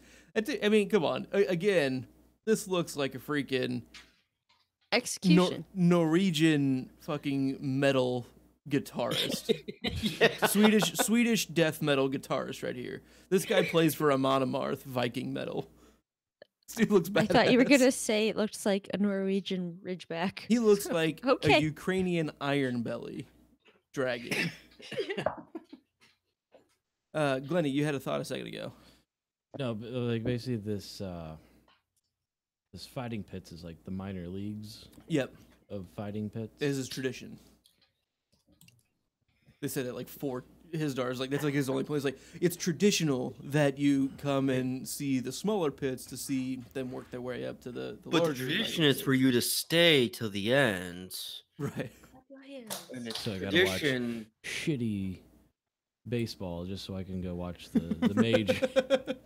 We have to show up and see the double A team, the single A team before we can see the double A team, and then we go up and see the triple A team.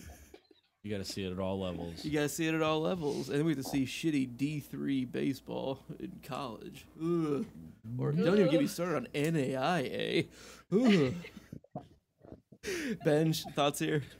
So first, I can appreciate Jorah watching the scene from the sidelines, sitting in the dugout and being like, oh, this ain't going over well. The fucking Monty Burns over there is, ready to pull the plug on this whole thing. And he comes running out, but he realizes she's sick of the killing. She does not like the killing. So he comes out, does not kill one single motherfucker, just knocks them all out, lays them all out clean. And, it's one of those great little scenes where he stands there. Yeah. And like you said, the Spartacus style scene of pulls the helm off and she's all pissed off. Tyrion comes strolling out of, yep, I'm the gift. Hi. It's me. I honestly thought this was the end of the episode. The way it was shot. And of course, yeah, they love to end on Dany, as I like to bitch about from time to time. But the way this was shot and done, and it was, close-ish to the end. It was like at 48-minute mark or so. And if you're not watching, with a timestamp or whatever, I see it and I'm like, oh shit, they're ending the episode now because I'm the gift. And I expected, to start playing kind of thing. So it's kind of one of those nice, like big moments that they like to end on, but they kept going. And so that's one reason why I actually appreciated them putting it this way or the way they did. Yeah, I really thought it was a pretty solid kind of bread and circuses type scene, Spartacus, are you not entertained kind of deal. And yeah, Jorah kind of comes out, whoops some serious ass without being, pulling any fatalities. And you can even hear the crowd kind of cheering for him too, as each time he drops one of these suckers. The crowd is cheering. Booker T him. What? I said he Booker T'd him. He Booker dropped T'd your sucker. Sucker. He be dropping them suckers. And yeah, it was a good reintroduction for Jorah, even though Dany is right away she's like, fuck no, get him out of my sight. He's just like, but luckily Tyrion kind of saves the day for him. But Dawg, thoughts throughout this scene here? Yeah, you guys hit a lot of these that I had written down here. Similar anyway, but yeah, his daughter Zolorak. Man, I can't stand that character. I don't know what it is about him, He's but a douche. He just annoys irritates the hell out of me. He's kind of I wish Dany would have just backhanded him, kind of like Tyrion had gotten earlier from the master. That would have been nice, right? It's tradition to stick around, but smack, and just shut up for the rest of the time, right? Because this episode was kind of, it's kind of slow getting up here. We had a nice intense scene with Sansa and Ramsay back then, right? But there was a moment in here where I'm like, you know what? This is still why I watch this show, right? It's for moments like when Jorah goes out there and he's just he's mashing on some guys, right? And I really hadn't noticed, right? He never even killed any of them, right? And it was such a powerful moment because I hadn't really caught that. All the things that Dany couldn't stand seeing in front of her, Jorah was kind of bringing that to her, and she stands up like she's Glenn Close in The Natural, right, with Robert Redford. I don't know if you folks remember that film, but and then after that, we have Tyrion, right, and I wish they would have figured out a way, because you hinted on it, right, that they would have had the actor that played Mort to kind of be the jailer. That would have been a great fit there. I think that would have been great to see Mort there and just for shits and giggles, I guess, if you will, right? No gold. No gold. And, you can't question Tyrion's bravery, because, he knows he's kind of in here just to kind of tag along, right? But he's like, let me get out there and I'm willing to die right now if I have to, right? And, so he was, he got out there. We find out that he is the gift. Right. I mean, the episode title is The Gift. Tyrion blatantly says, I am the gift. And I would have thought that the episode was going to end there at that point too. let me see if anything else I have here. I think that's about all I had with it. But again, this is one of those. This is my favorite scene in the. Well, actually, yeah, it is my favorite scene in the episode. Is this one just because of finally got to see some of that intensity, a little bit of why I like this show, and I think that's about it for this scene that I have. Yeah, I mean, kind of hitting on one of your points there. This is the titular scene of this episode, right? I mean, I disagree. Gift. You disagree that this is the titular? Do you think there's another gift? We'll talk about that in the episode after. That's why I was waiting. So. Yeah, there's a few gifts. There's a few gifts in this episode, but I think that he's the main. I know. Right, but this also. I remembered all the theories and all this stuff. Who's the gift? All that, right? But I think that one kind of, that's just my thing. But yeah, no, I'm being a smartass with it. So. So not only is he potentially, apparently controversial, the gift. We'll discuss at length here shortly. But he also is the GIF. This is one of those, like, hey, around Christmas time or birthdays, you see this GIF used often. Like, hey, I got you something, and it's just a picture of Tyrion saying, I am the gift. It's one of those memes that's out there. I figured they would have had like a bow on him or something. Or you come out of a cake or maybe a cake, roll them out. Like you ever see the movie Under Siege with Steven Seagal? Oh yeah. Oh God, what's her name? Erica Elinek. Yeah, Elinek. I yes. Basically, a Playboy bunny comes out of the cake. That's a Baywatch babe, Playboy smoking hot. Yeah. But yeah, I mean, wrap him up at least, right? It's gotta be a visual gift, I think. You can't just, hey, I'm a gift. Like, well, no, you're just a guy. You're a dwarf. What do you mean? What do you mean? But it looks like Danny might be getting some help. Saying good things come in small packages. Happy birthday. Bazing. I have. All right, final thoughts on gift givings here. All right. Does anybody else hate Hisdar Zolorak as much as I do? I'm not a fan. He's a total douche. Okay, thank you. I just... Yeah, definitely with like... I'll put my hat tradition in there. Just says he's annoying. Thanks. Fuck no. Douche. I feel better now. He can go. What a do? I'll predict him away. Don't worry. We'll take care of him. Goodbye. Hisdar Zokravitz. That's right. All right, so let's move down to King's Landing. We've got a series of scenes here, and we have Olenna and High Sparrow kicking us off here. Queen of Thorns wants her rosebuds set free. Lord Duckling shuts her down. Abby, kick us off here. Lady Olenna, she's a badass. She just is. I love her, and I love when she says to him, she's like, "Don't spar with me, little fellow." She just, all those niceties, those things that Marjorie and Cersei do towards each other. Marjorie's in a place where that has to happen. It benefits her. Lady Olenna is so over that shit. I love her. The false modesty, the playing the game. She's just like, fuck this shit. Like, this is wrong. Yeah. I will say this about Lady Olenna. We meet her, I mean, a while back, yes. One of the first scenes I feel like I was really like, oh man, this lady is cool, was when she's like to Sansa, look, like, tell us what it's like. And I don't know if she's, tell me what you want, what you really, really want. No. So I don't know if she says, we'll keep your secrets or whatever, but we need to know about Joffrey.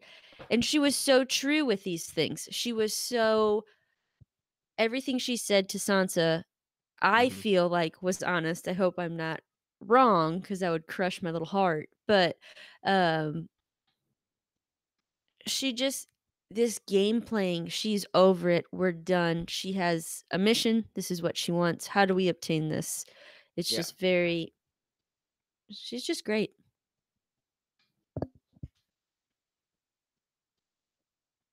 Yeah, this is again one of those actresses that really has kind of stepped up every single time they've been on screen, right? And every character pairing she's been a part of, it's been like kind of a heavyweight, masterclass of acting. And whether it's the dance master, whether it's Tyrion, whether it's Lena Headey, Diana Rigg. I mean, fucking babe, like she's awesome.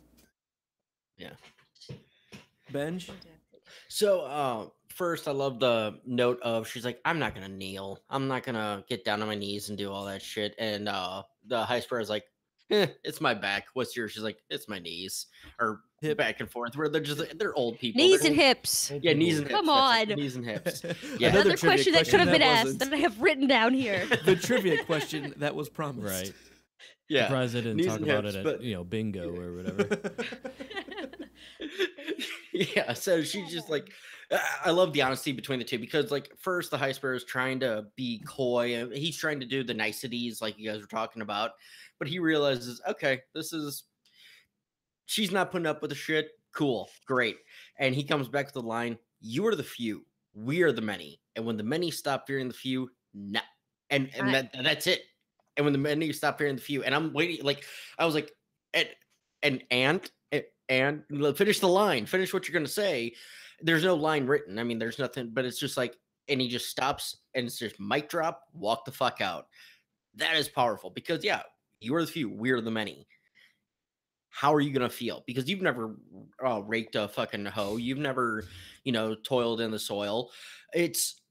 You have no idea what we've been through. We know what you do.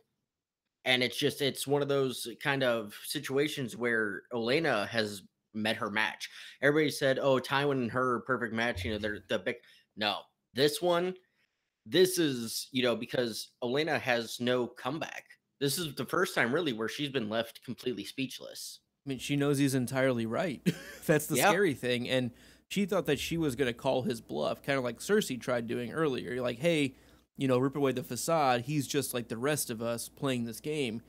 And she kind of gets the same feeling. In my take from it, she gets the same feeling that Cersei is kind of ignoring that, no, he's kind of legit. Like what you're getting from him is what he's actually after. It's this true equality type thing of bringing up the small folk. And like, we literally can't fight that. There's very few things that we can do to combat that. And it's a new style of dangerous game that the normal politics of Westeros are not equipped to handle. And I think she's realizing that here. So, yeah, of course he's going to get the upper hand on her here. But and I always have to give a shout out to referencing anything Pixar. So The Bug's Life, we are the few, you are the many. Yep. The ants upraising against the grasshoppers. Fucking grasshoppers. I can hear the buzzing in my head right now. I loved that movie. Shit. That is a great movie. It was It the really is. second Pixar movie of all time. Yeah, it was, and it's very What's the underrated. first? Like a lot of people are like, it's not as good as Toy Story, blah blah. It's actually Is it very Toy Story good. first? Toy Story Yeah. was the first one. Yeah, yeah. it was Yeah. and then Bug's Life was the second one. Bug's Life. And Bug's Ants Life's came the out by Flick. DreamWorks. Flick's the man, okay? With his inventions. Dot, she's a boss too. Sorry, I could quote that. Yeah, we could. So Glenn? being a ladybug makes me a girl. Glenn, thoughts on A Bug's Life? I think, I mean, you guys are saying Toy Story sucks. Apparently.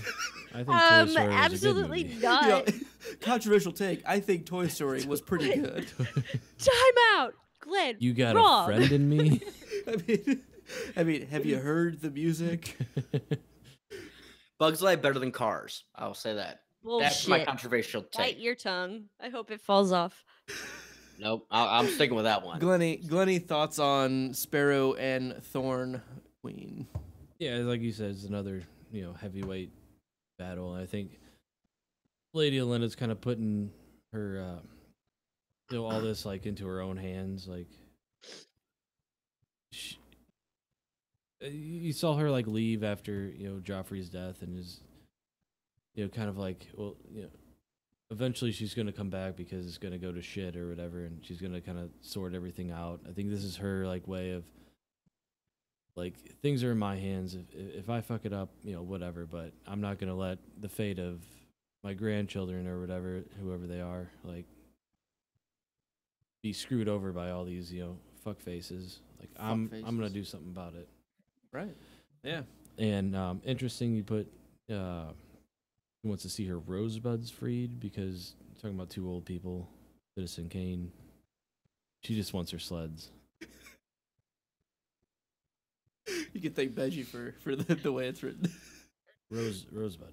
It's a good point. It's a really, really good point. So she doesn't care about the kids. Just wants her sleds. Just wants her sleds. Yeah. I think you might be onto something there, Glenn. Mhm. I'll accept your dissertation next week about it. The thing that I really took from this was, the quote, "It's always the little people who do the dirty work." And that, I think, is kind of the point where Olenna kind of realizes, all right, this guy, he's not really bullshitting me. Like, he really is in it for the masses, and at least playing that card well enough. And it's just dangerous. And this is where I think Benji kind of alluded to it. He calls her out. I was like, you've never, because she threatens to withhold the food coming into King's Landing, and he's like, you've never, tilled the fields yourself. Like, what the fuck do you know about hard work? Like, no, you've always just played these games, from the High Lord chair or behind it in her case, and you don't know anything about that. I do, and that's really what makes him so dangerous. And at the very end of the scene, we see her walking through the streets and gets a letter with the Mockingbird seal on it, which I find pretty interesting as well. That they kind of like went out of their way to like show there's a mockingbird on it. You can miss it still if you don't kind of slow down on it. Yeah, but yeah. Bird, yeah. Dawg, thoughts on this whole sequence of scenes?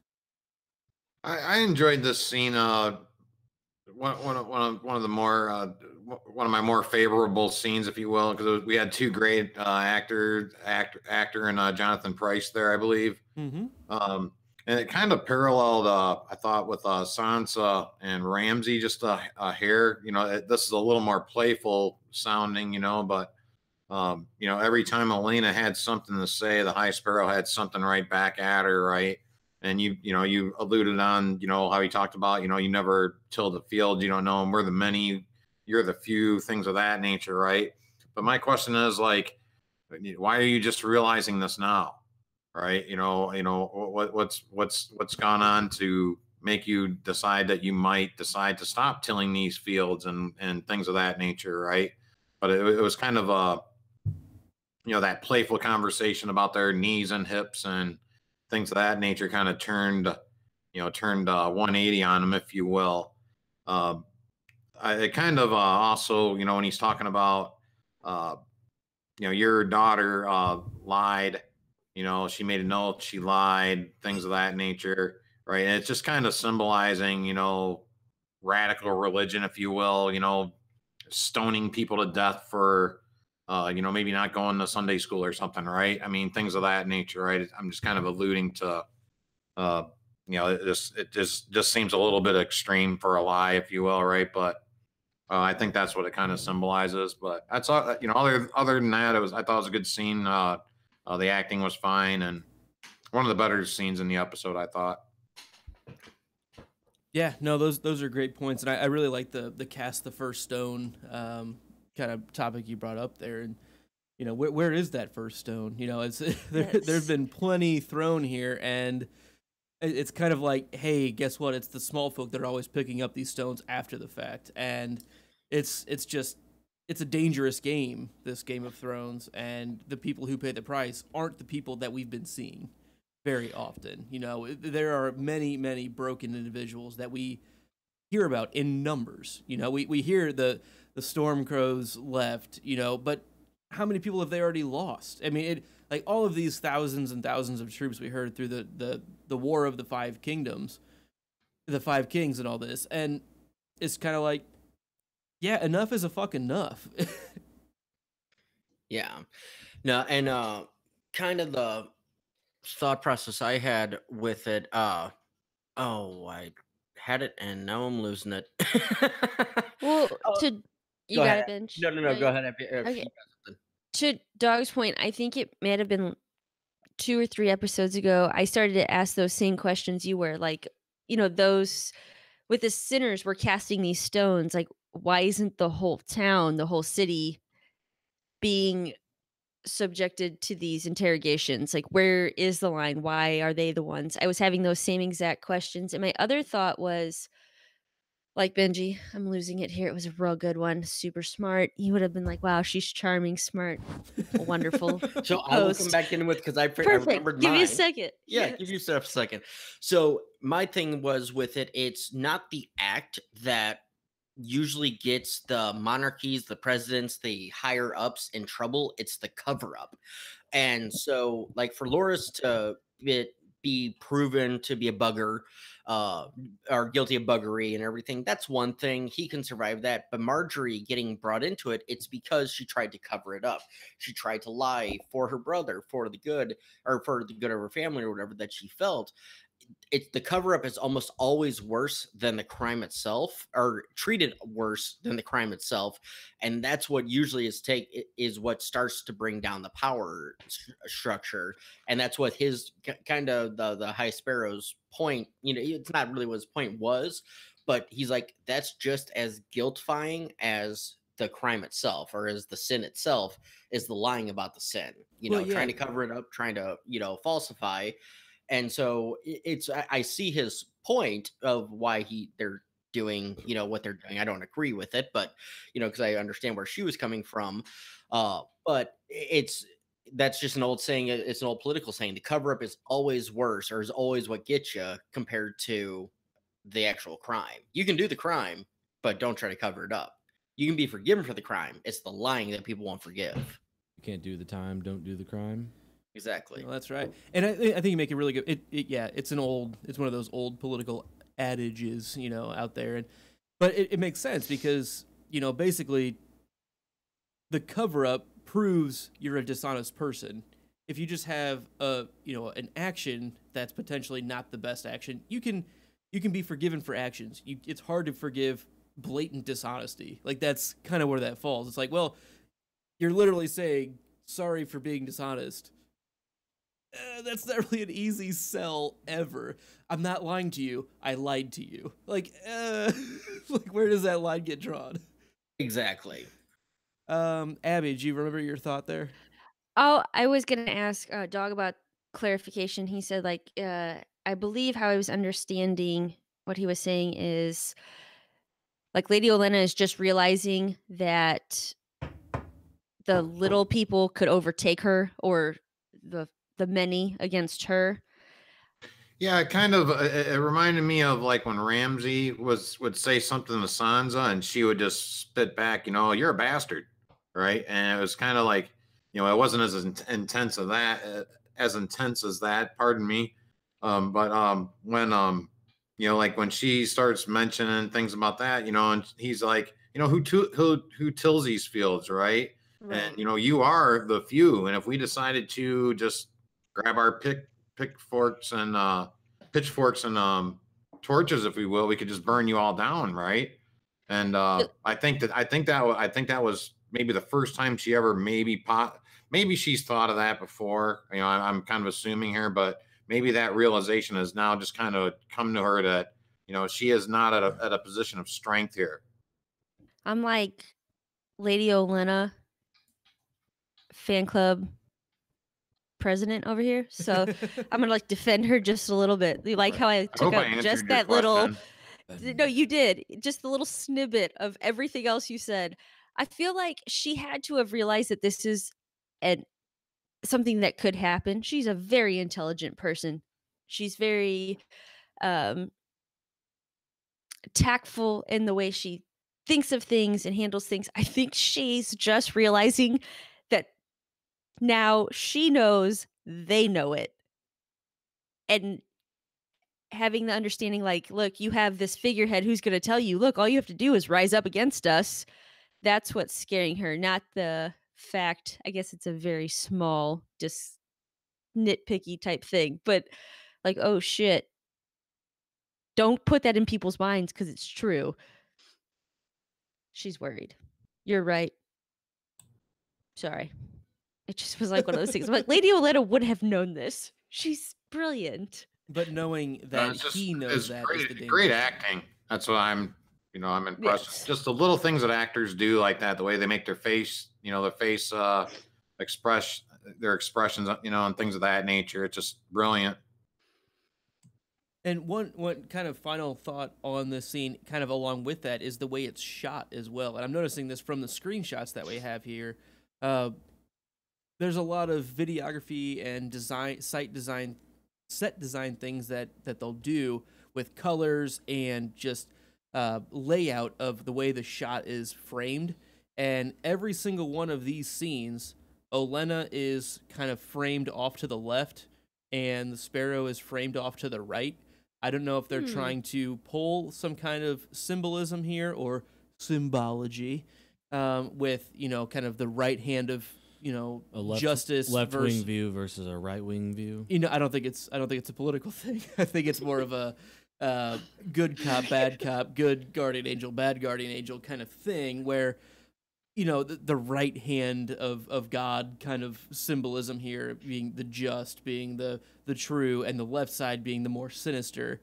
But technically, by standards, though, just saying, because we're in reverse to where they're standing, so technically he's on the left, she's on the right. The way it's framed, he's on the But right to side wait- of the screen. But I'm glad Please you look picked that up at because you. that's why I picked those specific screen caps because I had the exact same thought, Luke. Way to go, Luke. Nice job. Good Nice job, job. us. Give yourself a pat on the back over there. I'll let everyone else do it for me. No. Great scene though. I mean, really a great scene.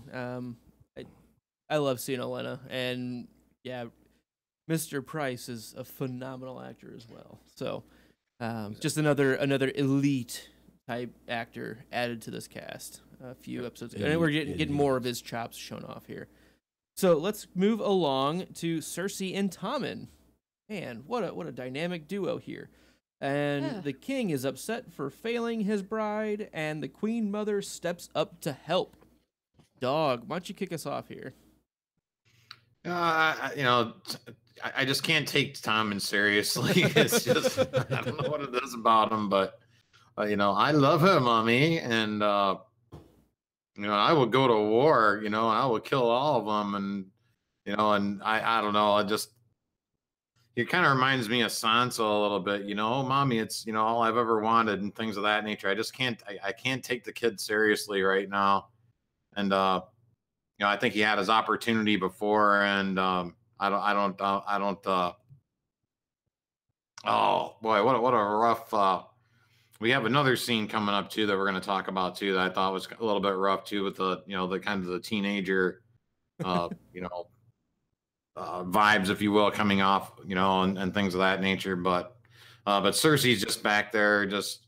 There's nothing I can do basically for him, but she's the one that pretty much led this plot into action, if you will. So, but yeah, it's not one of my favorite scenes. I don't know what it is about Tom, and he kind of reminds. It's kind of not as bad as Hizdar Zolorak, but it's in that ballpark. I'm kind of with you. Like, I definitely see the Sansa connection that you're making here. He seems like his heart is in the right place. He's just, I don't know if you think about it, naive. He's just naive about the things that are really going on, and you can always kind of harken back to how was he raised. He was raised very, very sheltered by Cersei, from what we've seen. And he was raised behind Joffrey. And so it's kind of like the younger brother advantage that he has as well, knowing that, well, I know what Joffrey would have done. And again, this is something that keeps coming up. It's it would work, but it's not right. And I want to do what's right. And yeah, he's just kind of not equipped to even like attempt the effective way here, which is go in and just fucking slaughter them all. Like, which is what he kind of was faced with at the stairs. Start feeding them. Just start feeding. But that was to slaughter them all for Loras, and that's just not worth it. Like, I think True. same same position with Marjorie held up in there, he probably would have said, "Do it." And that's a good point, especially with this screen cap that you picked here. Yeah. It really feels like a Joffrey face that he's making. I don't know if it's like the hair dye that they put on him that makes it look even more like Joffrey with the darker eyebrows. Yeah, his facial expression of It kind of goes to my note, and I'll kind of just jump in on it. I'll kill every last one of them. I'll start a war if I have to. Yeah, and that's that shot right there. There's the crazy Lannister steeping out, that every one of them has. And as far as we've seen, every single one of these fucking Lannisters have had that one explosive moment. Here's Thomas. Didn't his fake dad have that and actually start a war? Yeah. He did not start the war. Wrong. Oh, okay. That's why I said didn't. He was a big part of it. And truly, the Robert's Rebellion is more of a misnomer. He was accredited with it after the fact. He was a big part of it, but it was really Jon Arryn and Ned Stark who were heading that war. So, just as a quick clarification for you. I appreciate it. It always seems that way, right? Somebody who gets the big win. It's called Robert's Rebellion, and so it's completely understandable, because actually I was like, yeah, you're right, but Luke, yeah, you're absolutely right with that too. But like I said, there's the crazy Lannister seeping out. He just lacks the follow through. He kind of has the ADHD of, I want to do this. Well, you can't. Okay, I can. Let me go. Ooh, shiny thing. He kind of just is cut off.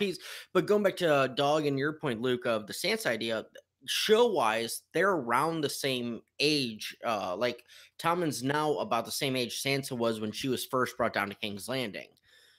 Give or take a year or so. And I know girls and boys, different maturity levels and all that, but it's that kind of sense of, she's my queen, she's what I want. It's, I truly love her, and I feel for the kid. I do feel for him, because he has been played like the biggest fucking marionette. I love Luke's face of when he here.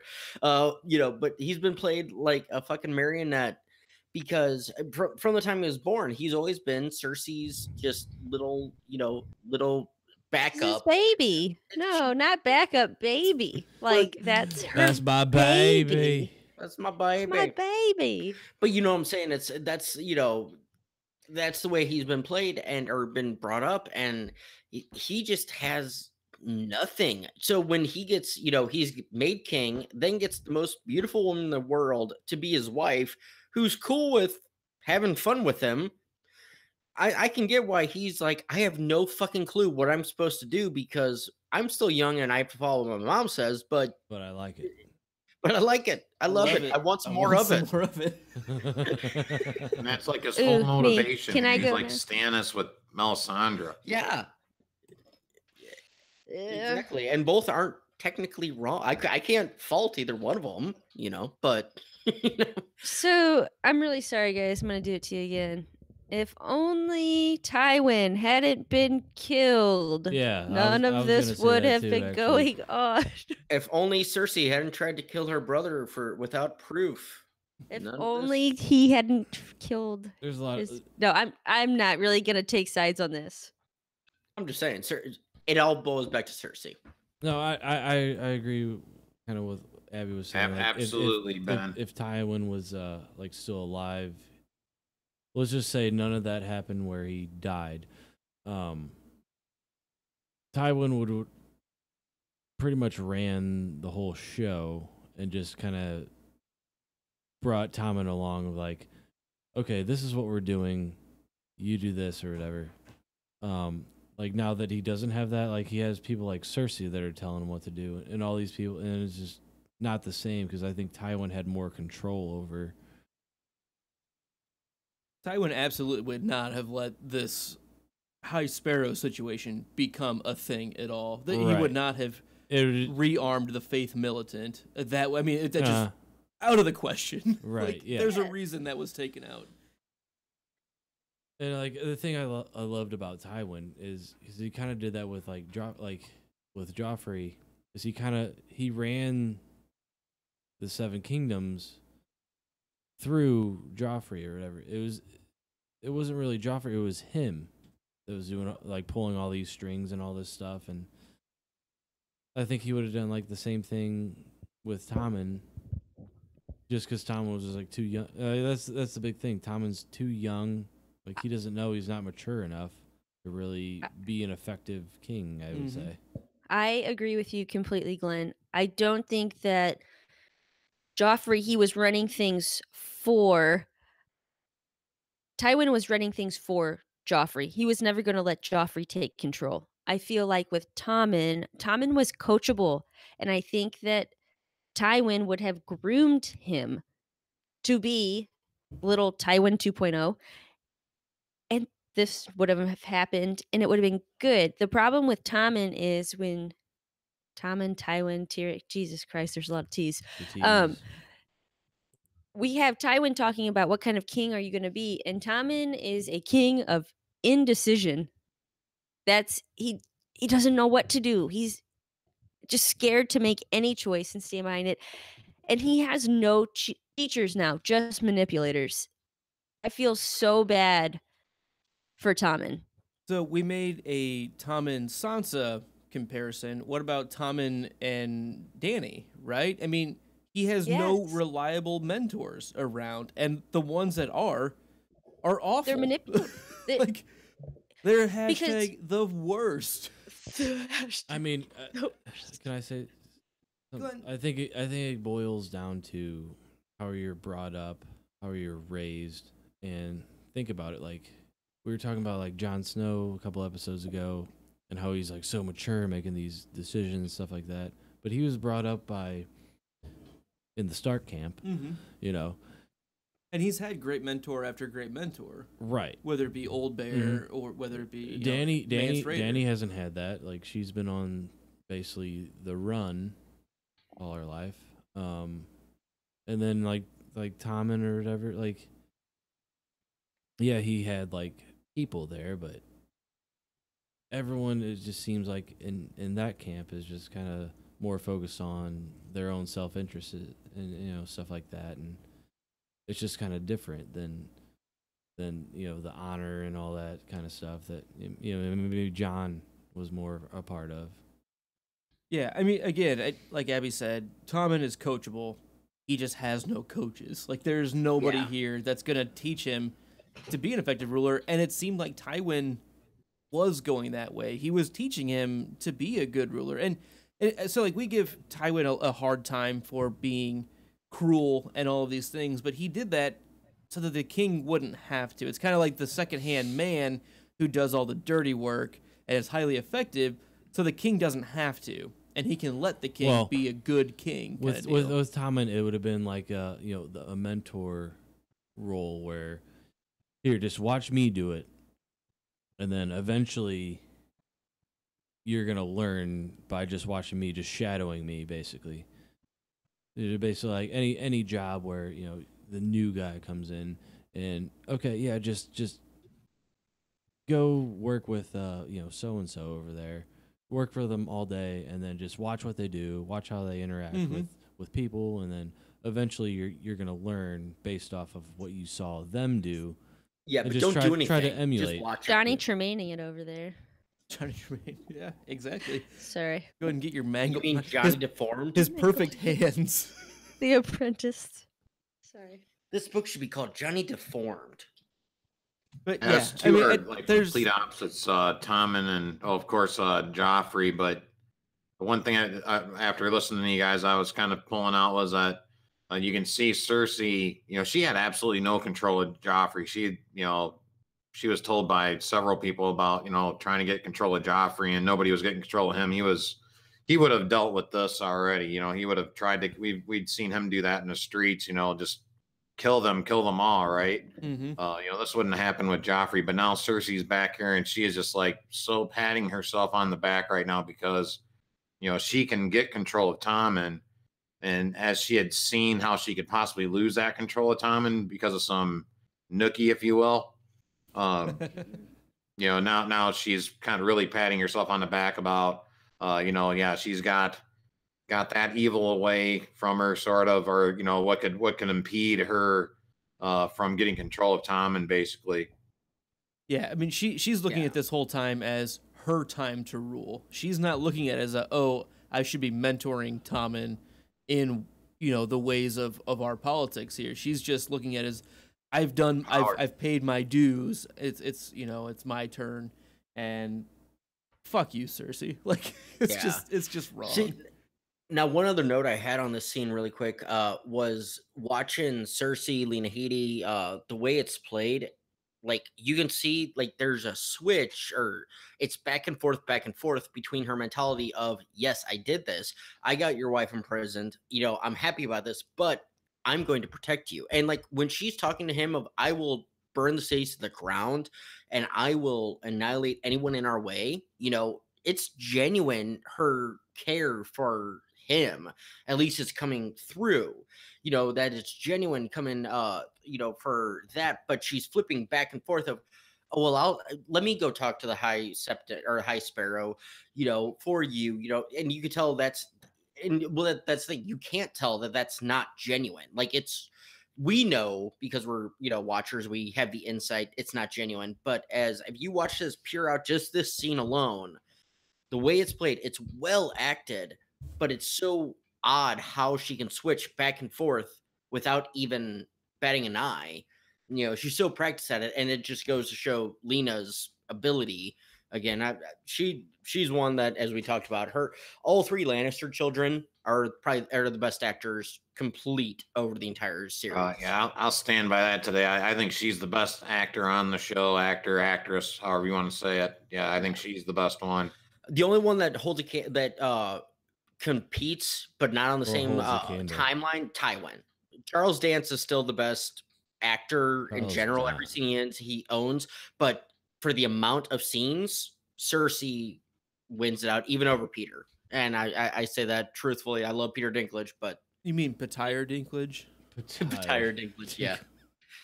All right, so let's go ahead and move along a little bit, and we have Microfinger and Olenna, another pretty interesting scene here, where we have past truths come to light, and a gift is offered to the Flower Queen. So we have two more power players kind of talking. The end of Olenna's last scene, we saw her receive a letter with the Mockingbird sigil on it. And they kind of talk about how their fates are joined together, and Abby, I'm gonna let you start this one off. So, I mean, my biggest note on this, I'm sorry, is so at the end of the scene, but we'll just jump there. We see his trash brothel, this, that, and the other. Their fates are joined, and then he ends with I have a gift for you, a gift of a handsome young man. Mm-hmm. And I was kind of confused. Have you figured it out since? Because I don't know. I don't know. My thinking is, so I watched it and then I started the episode back over, and I saw in the like previously on, which you should probably pay attention to that because it probably has something to do with what you're going to see next. There is a scene with Littlefinger and Lancel, and that too, I was thinking, well, maybe that, like, he has information that Lancel has spoken to kind of where our final scene is going. I have no idea. Or does it mean, what's the kid's name that I don't know. I'm Oliver? Not sure. No. Oliver? Aaron, whatever his... Robin Aaron? Yeah, Robin? I don't know if... I'm lost on this one. Okay. Sorry, guys. I'll leave this up to you, Luke. No, I have it in as a speculation for her if Okay, she hasn't filled hers out. So then that's fine. All right. Then I won't go into it. Move on. All right, Glennie, thoughts on anything we have with these two talking? I don't know how well you remember this specific scene. I don't really have a whole lot. Like you said, it's just two kind of power players going at it, and I think basically Lady Olenna, she's just really trying to fix a lot of this, and she's going all these different avenues, and it's almost one of those where she probably left King's Landing and is like, fuck, and then eventually, well, now I gotta go back and fix all this shit or whatever. Right. Yeah, like, so they get to the, our fate. I promise you, Microfinger is what she says in the show. I promise you, Microfinger. Our fates are joined. Together we killed a king. I have nothing to hide if they go through and basically call us out on this. It's like, hey, because basically this is like an endgame type play. Because if they take out Loras and or Marjorie, I mean, that's the end of the line, right? I mean, that's nipping root and stem of this rose bush. And so she's like, if this goes through it all, I have nothing to hide, and you're coming down with me, kind of talk. Yeah, Bench? and so Ab, sorry, Luke, I was kind of wondering, did you catch this part of it? Because I don't know if it's never been confirmed until right now that Olenna is the one or is responsible for playing it up. I believe we had talked about it. I think that was one of your speculations that. No, I think it was earlier. Maybe not. It was Maybe it hasn't. the like previous episode, wasn't it? Yeah, well, Marjorie, or she had mentioned to Marjorie, she said, do you think I really would have let you marry that monster? And so it was hinted at, but this is strict confirmation, which is why I went to you first. Confirmation. Gotcha. Yeah. Oh, sorry. I was already taking it as like that. We absolute. know that. Like, that's fine. Yeah, we know that. That's old news. Fair enough. No, and that's what I was kind of wondering of, wasn't sure, because I remember when I first watched the scene, I was like, oh, okay, kind of just full confirmation, because I'm not going to go into it, but full confirmation that Olenna had a hand in this thing, because she made mention of it to Marjorie, but it was never confirmed. This is the confirmation, so that's why I was kind of just pointing that's why I made the note in there of past truths come to light, and it really, really plays into the overall Olenna theme, like recently, of she's fucking done. Like she's just over every fucking thing, and I love it. I love Olenna in general, but Olenna who just like is kind of like back against the wall, like let's let all the dirty laundry fly, kind of feel. You see all these fucks? That's how many fucks I give. That's awesome. See them growing out there in the backyard? See all them fucks? That's how many I get. Dawg, what are some of your thoughts on this this scene here? Well, it was interesting because we finally got to see the two plot leaders, if you will, right? The two Kingslayers, if you will, right, together for the first time, right? And how are they going to interact with what's going on right now? I mean, great acting, of course, by both of them. We also got to see the scene that was the part when she talks about, if something happens to me, we're not going to find, they're not going to find any parts of you or something of that nature, right? And that was actually a cut from the season 5 trailer, right? So we finally got to find out, who she was talking to in the trailer from all the folks that were speculating about, what that scene was all about too. So, but then we find out that Littlefinger has another trick up his sleeve, if you will, another, as Olenna is kind of feeling down, like nothing's going right for her at this time. Littlefinger does have a trump card for her, if you will, right, to get back at the folks that have done her wrong, right? Yeah. So, so it's definitely Lancel. Yeah. And so I hope I didn't spoil anything with that, but I think you guys were clear on that it's Lancel he's talking about. Yeah, potentially. I don't know if it's potentially. Pardon me. Yeah. Yeah, I mean, I don't. When I saw it, I actually didn't know. Like, I was kind of like, I'm actually kind of questioning it. It but seems I had the like same ideas of, hey, is it Sweet Robin? Is it? But I think he said a handsome young man, right? Feel like it's just confirmed in the next scene. It's the only reason why. But right. I guess my question is, like, how much? What kind of a hand did Baelish really have in Lancel Lannister at all? I mean, he saw him in the streets. That's like about it. Why else is it in the previously on episode? Like, that's it. had I not that leads you to watched it. And I'm the I'm episode glad and then that rewatched it right away, but then I was like, okay, well Yeah. then it's Lancel. Like I don't. yeah, I'm glad that you guys have that previously on. I don't have that on the Yeah, me Blu-ray. either. It doesn't show Well, up. yeah, on the Blu-ray, it basically is like You have to like go out of your way to select it. It's not like by nature in the play built in. episode. No, it's not. But there's like something you can click on, like, but I don't think it's like the same as like the HBO. Well, and that's something that I've really noticed as well. Like the original description that is given for the episodes, like what's on Wikipedia as opposed to what's in like the Blu-ray as opposed to what's on HBO Go. Like they're similar, but there are times where like an extra line is added or like something is taken out. And so it's Very like, when was this detrimental. written? And I'm like, because I went through it, I listed them all out for all 7 seasons at one point. And then as we've gone through, I'm like, I'm looking on the Blu-ray now. I'm like, that line isn't what on ours, or like, it's like, what exactly. the fuck? And like you look at the previous John, and it's like all this shit. You know? Right. And it's just like, I would be interested to know like how much is added to the previously on, like post, like the initial release of an episode, because so people can get it. or like what's reshot, because they get feedback on these episodes. They see, what the feedback is, and it'd have been nice to know that. Oh, who the fuck's this guy? Like on Remind the us previously that on happened from last last episode, episode. I doubt they, went into Jamie and Bronn have a epic battle with Dornish army, because everybody's like, "Fuck you," that didn't happen.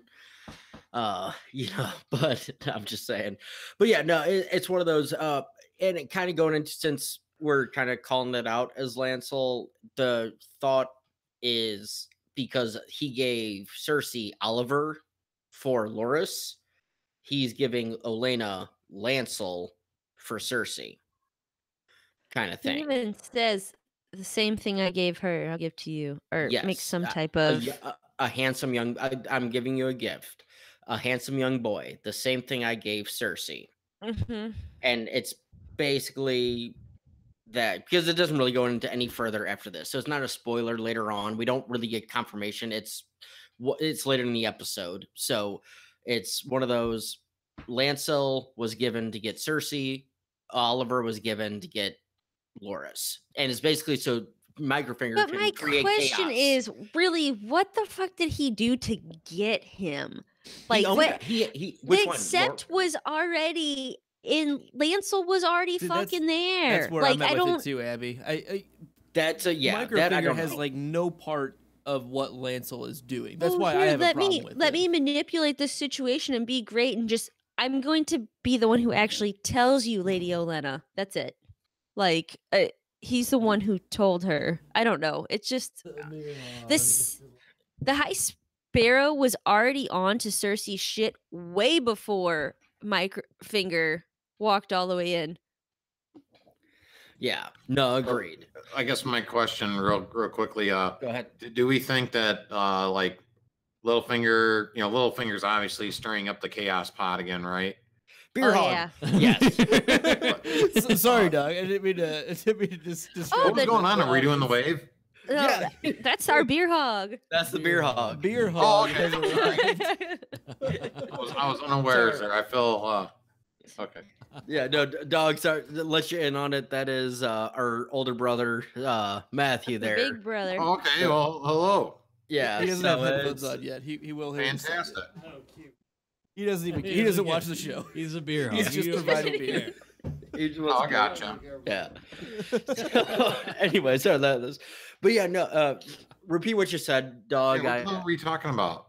We're talking about Littlefinger just causing Oh, chaos. yeah, he was, I was listening. Stirring up the chaos pot, right? Exactly. Yeah. And, that's his whole do we think that like he told Olenna, and then Olenna told the High Sparrow, and then the High Sparrow inquired with Mr. Lancel possibly? That's actually a very good possibility. Again, we're having to theorize all the stuff off screen, of course, but yeah, hey, no, we I had mean, time for Sam and Gilly. That was what was important here, right? But I mean, but no, that's Oh actually a good my. point. He may have given her the name and she passed it on, and then he was like, "Hey, let me talk to," because Lancel, even when he talked to Cersei back in episode 2 of this season, he's like, "And I did that for the king and me and you," and like he was very pious to her, but he wasn't confessing, like saying, "I'm going to rat you out" and this and that. And so it's a good possibility that the chain of events boiled down that way with it of going to Lance. I kind of like that theory of Elena dropped the hammer to the High Sparrow bottom. I'm good with that. Yeah. Because otherwise, just like what Abby's saying, big deal. Littlefinger told her that stuff that the High Sparrow already knew.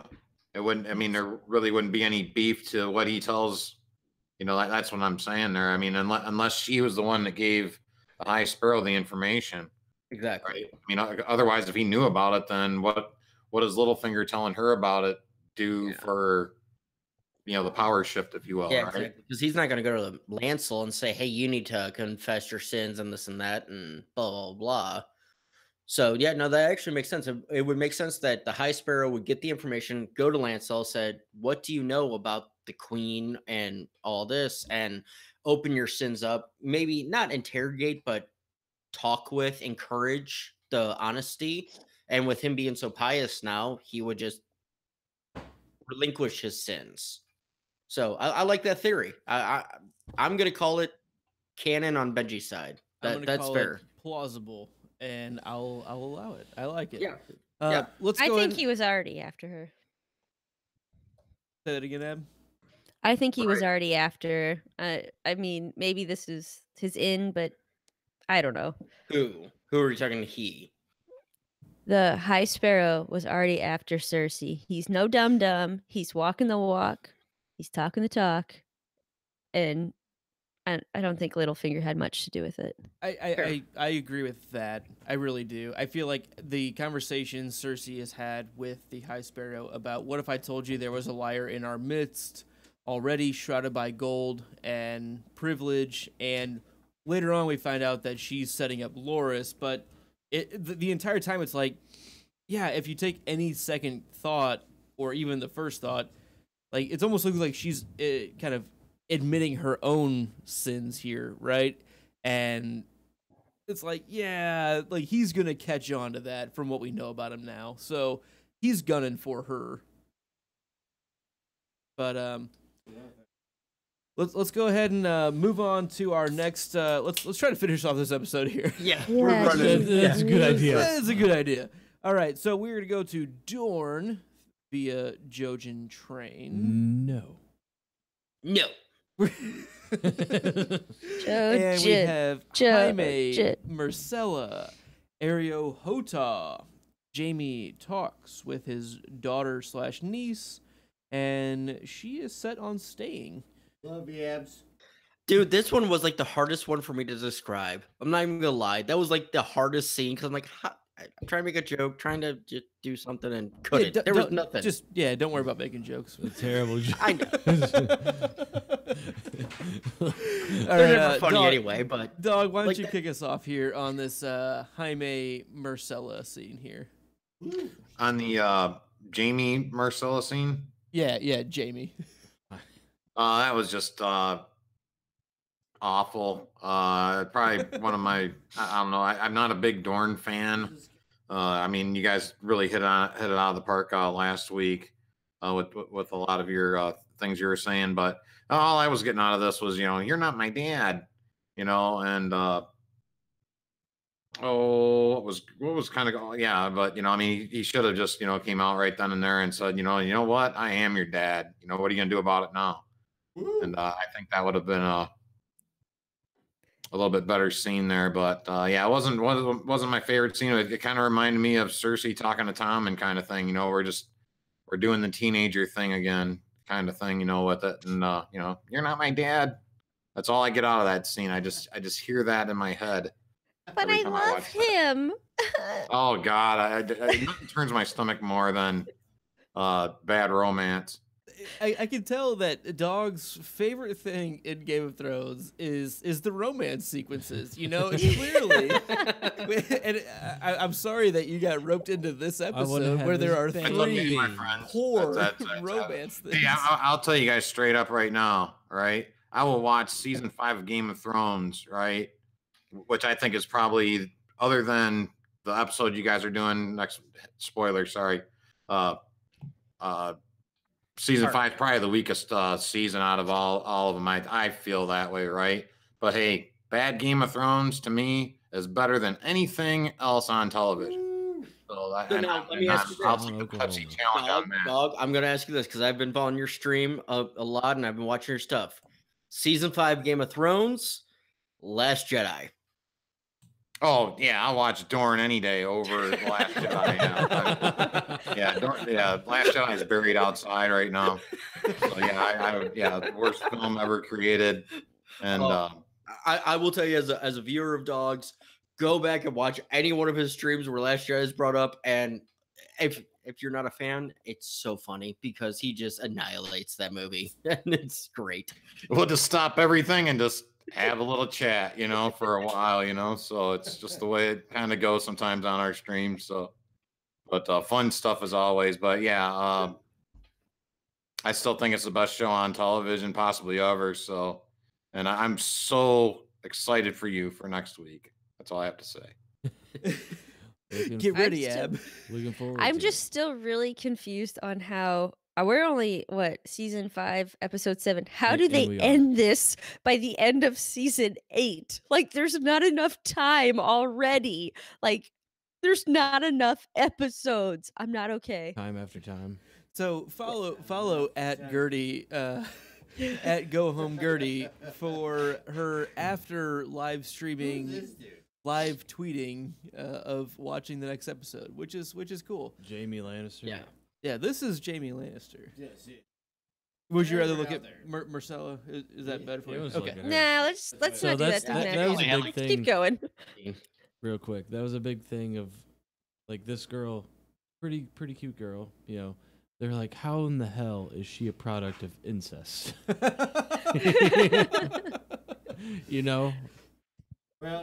we have a good looking family, so I can see. Oh God, let's not touch on that. Matthew. The beer hog strike. Not true. It's a joke. Was that too far? Maybe. But so the thing that really jumps out to me on this scene is Marcella showing some frustration with kind of being left in the dark of, Cersei's plans and Jaime's plans, and she's just a pawn here, is what she's kind of frustrated and with, basically, right? Like, if correct me if I'm wrong, but that was basically one of Tyrion's plots, just to figure out who the weasel is. Well, that and the to whole protect thing, like, Marcel. Well, I don't really think he cared about protecting her. He just wanted to find out who was talking. I'm with Benji on this one.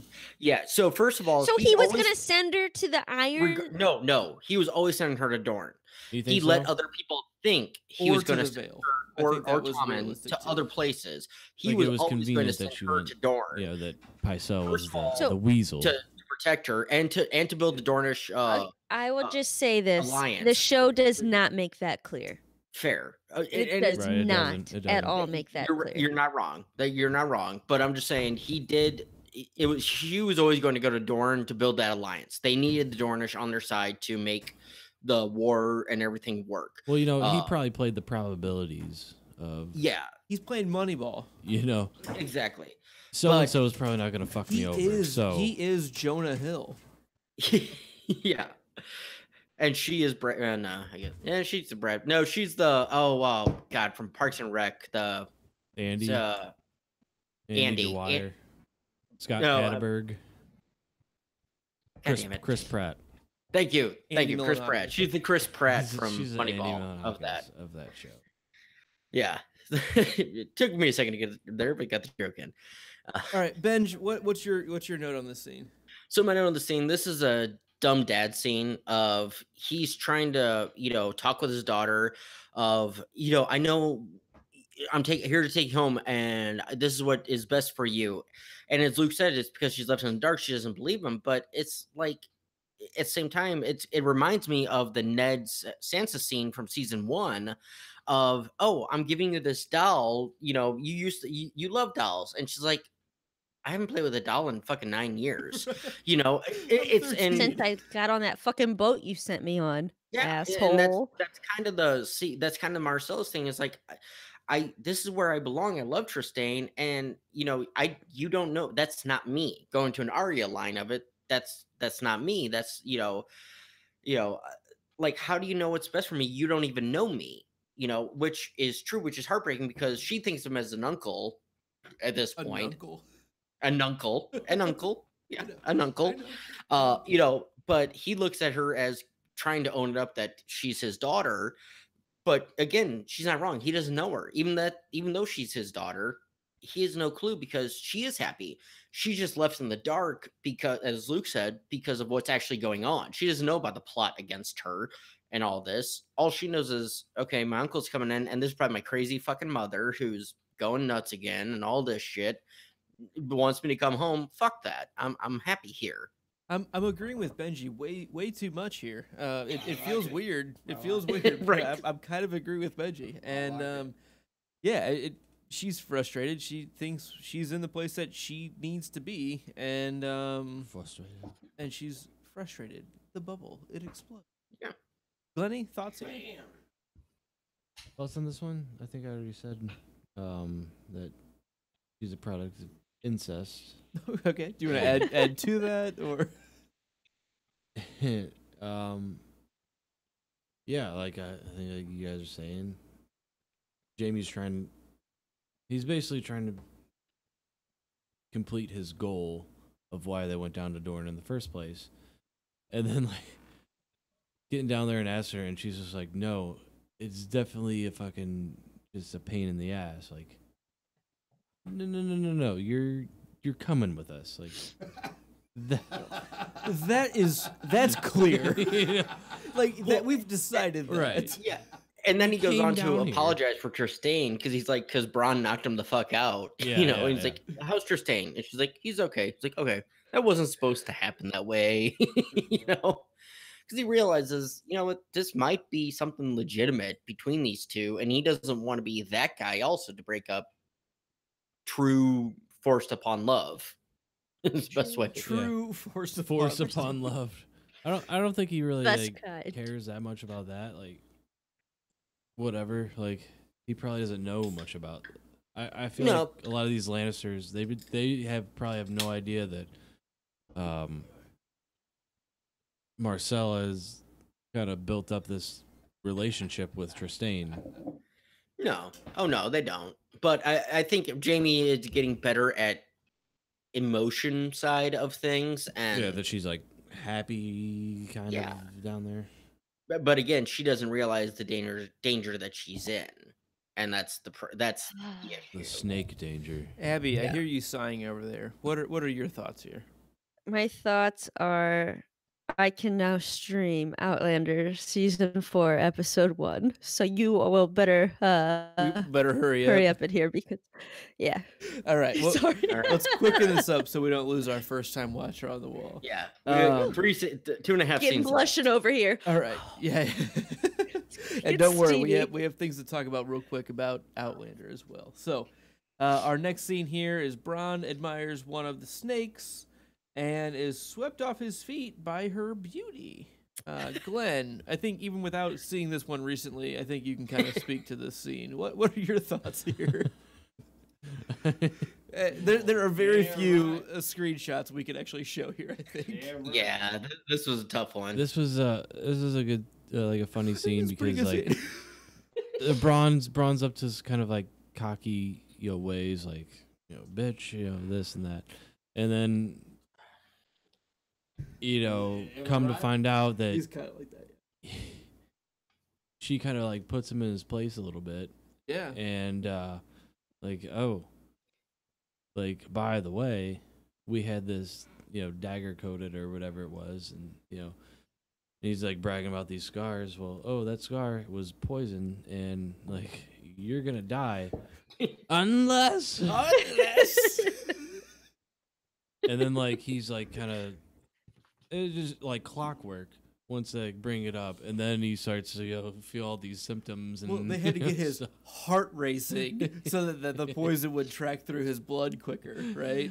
But yeah, it was just kind of convenient. And then like, You can't show it by here, the way, but she's hanging out. Her tits are hanging out. I can tell. I can tell. I mean, I haven't seen nothing yet, but I bet she has good tits. She does. Abby can confirm. She does. They are, from what we've seen, in the top Two. in the top bracket for sure. In the bracket. It's finalist worthy. I mean, They're top rack worthy. You never want they're top of the to rack. put anybody's tits in Luke, if I may, go into my That's notes. him? Go into my note really quick. Ben, Because go it into kinda your note real quick. Oh, here you go. I want to hear. Luke is So this is why she was cast. It sure as shit wasn't for her knife handling skills. Because last episode there was a knife fight. Yeah, I mean, no, great, beautiful, and actually a good actress. She plays this scene very well. It's just the choreography of the knife fight scene. She got a lot of shit for. I mean, a ton of shit. Our show included. But we tried to be good about it. But it was. I very didn't think piss it was poor. just her. I thought it was just them as It was all of them. general. Is she supposed to be an expert though? No, well, yeah, she's supposed to be a knife fighting expert. She's supposed to be a dagger fucking pro. They don't really play that up in the show as much as they do in the book. Oh, I didn't know Oh. that. I knew Yeah, there were some So that's, mad girls. it's hard to pull that back, but they're supposed to be pretty formidable with Yeah. their fighting skills. But at the same time, negating that, like watching this scene after that one, it's like okay, that makes sense. But again, watching the scene as a scene alone, it's a good scene. It actually is. She's playing up well of playing that coy. Oh, we almost had you. I'm not the most beautiful. I'm not. And Here's my text. Braun's buying. He's hook, line, and sinker. Fucking a deep, big mouth bass. Fucking hook sunk right in. Just yeah. And he didn't even catch on to. Oh, how's your head? How's this? And all of a sudden, it starts going blurry. And it's like, oh fuck. So I actually do really enjoy the scene, not just for the tits on it. It's a good scene. It's actually a well acted scene from her and Braun. From The other two, from the I can't tits. say so much. I'm not gonna say the other two snakes. Meh, maybe not. But this is Tyene, correct? This is Tyene. Uh-huh. Okay, Tyene yes. Sand, daughter of Ilaria Sand. Okay. So yeah, Tyene and Braun on this are awesome. The other two, like I said, meh. All right, Dawg, thoughts on this scene here? This is another one of the scenes that are. It just boggles my head of why it's in here sometimes. I mean, other than it's just there to show Gratuitous. for the sake of nudity because folks like that, right? And they can put that on the captions and Tits show and they're edgy and dragons, things, folks, we but have tits and dragons. it just felt like a filler scene. It was just kind of like they were stringing the audience along a bit to make us, especially Braun fans like myself. I'm actually a Braun fan, but the week prior to this, once we all saw that Braun got cut on the hand, what's gonna happen? Well, Braun might die now, right? And or he might not, as Abby pointed out, right? With I just felt like they were just kind of cheesing, stringing us along to make us feel like Braun might get killed in this episode possibly. That didn't come true. We got a little show, I guess, and just nudity for the sake of being nudity. But what were they thinking here with this? I mean, they had such a great thing going with seasons 1 through 4, and this just kind of changed things to where it just these scenes don't feel like Game of Thrones to me. It feels like I'm watching Our House or Twilight at times. So I don't get it. They dressed up like stormtroopers to come in the week before. We had the stupid frickin' my kid nephews could probably do better at acting a combat scene. If I gave him some McNuggets or something, right? So speaking directly to your point on a bit of a meta thing with the show, like you look at the timeline of when seasons 1 through 4 were coming out compared to when book 5 came out in the book series. Yeah. Book 5 came out, I think, after season 2, maybe like right No, around. It came out right at the end of season 1, right after season 1. Okay. 2011. I think they had seasons 1 through 4 fairly well plotted out, and I think that holds true for what we see in those seasons on how overall true they hold to the books. And season 5, I think, is where it really comes down that, again, Abby, I know you don't have any frame of reference on this, and Dawg, you haven't really read this either, but you're a little more familiar with the community. Definitely, this is where I saw the community just kind of explode into. So book 5 expands out a lot in different plot lines, and but here's the problem: we had, and I'm just going to argue with you a little bit on this. Well, I didn't even finish my point. Go ahead. No, we're arguing. I know. So Fuck it's you. almost like the writers of the show saw what the book was doing and were like, there's no way we can do what the books are doing.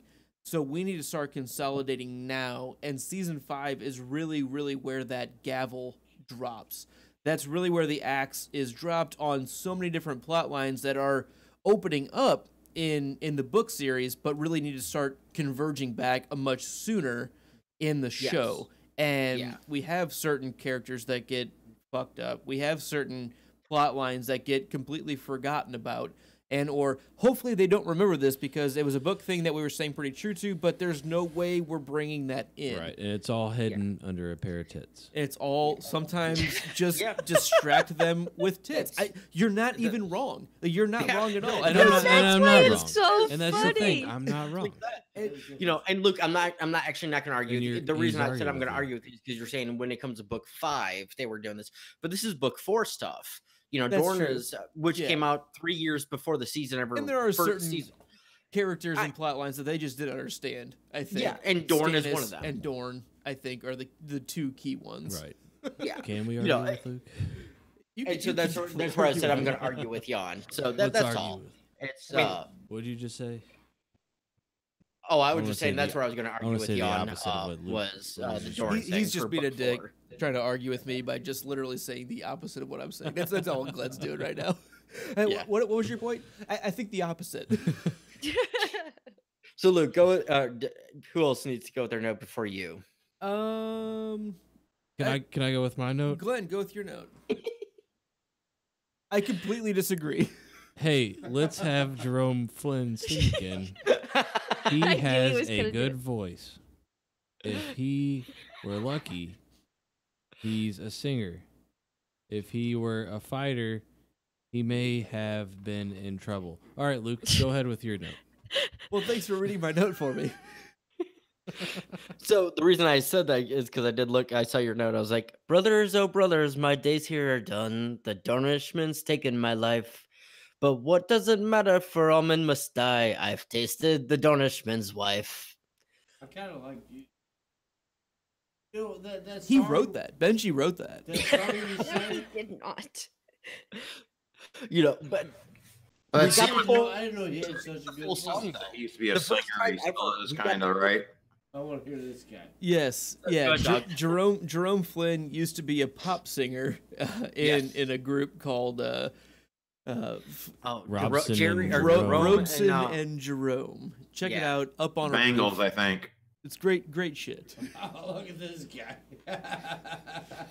And this is the third time we've seen him sing on the show, right? Yeah. And it's just kind of like, hey, we have a guy who can sing. Let's just go ahead and keep doing that, which is fine.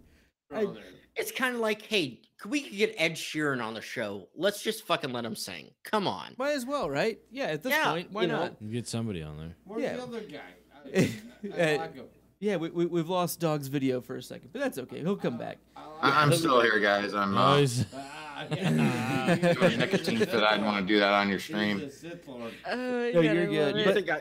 But anyway. So But- the note but that I have what was here saying, Luke, is really quick, I like you, with the Doug. song.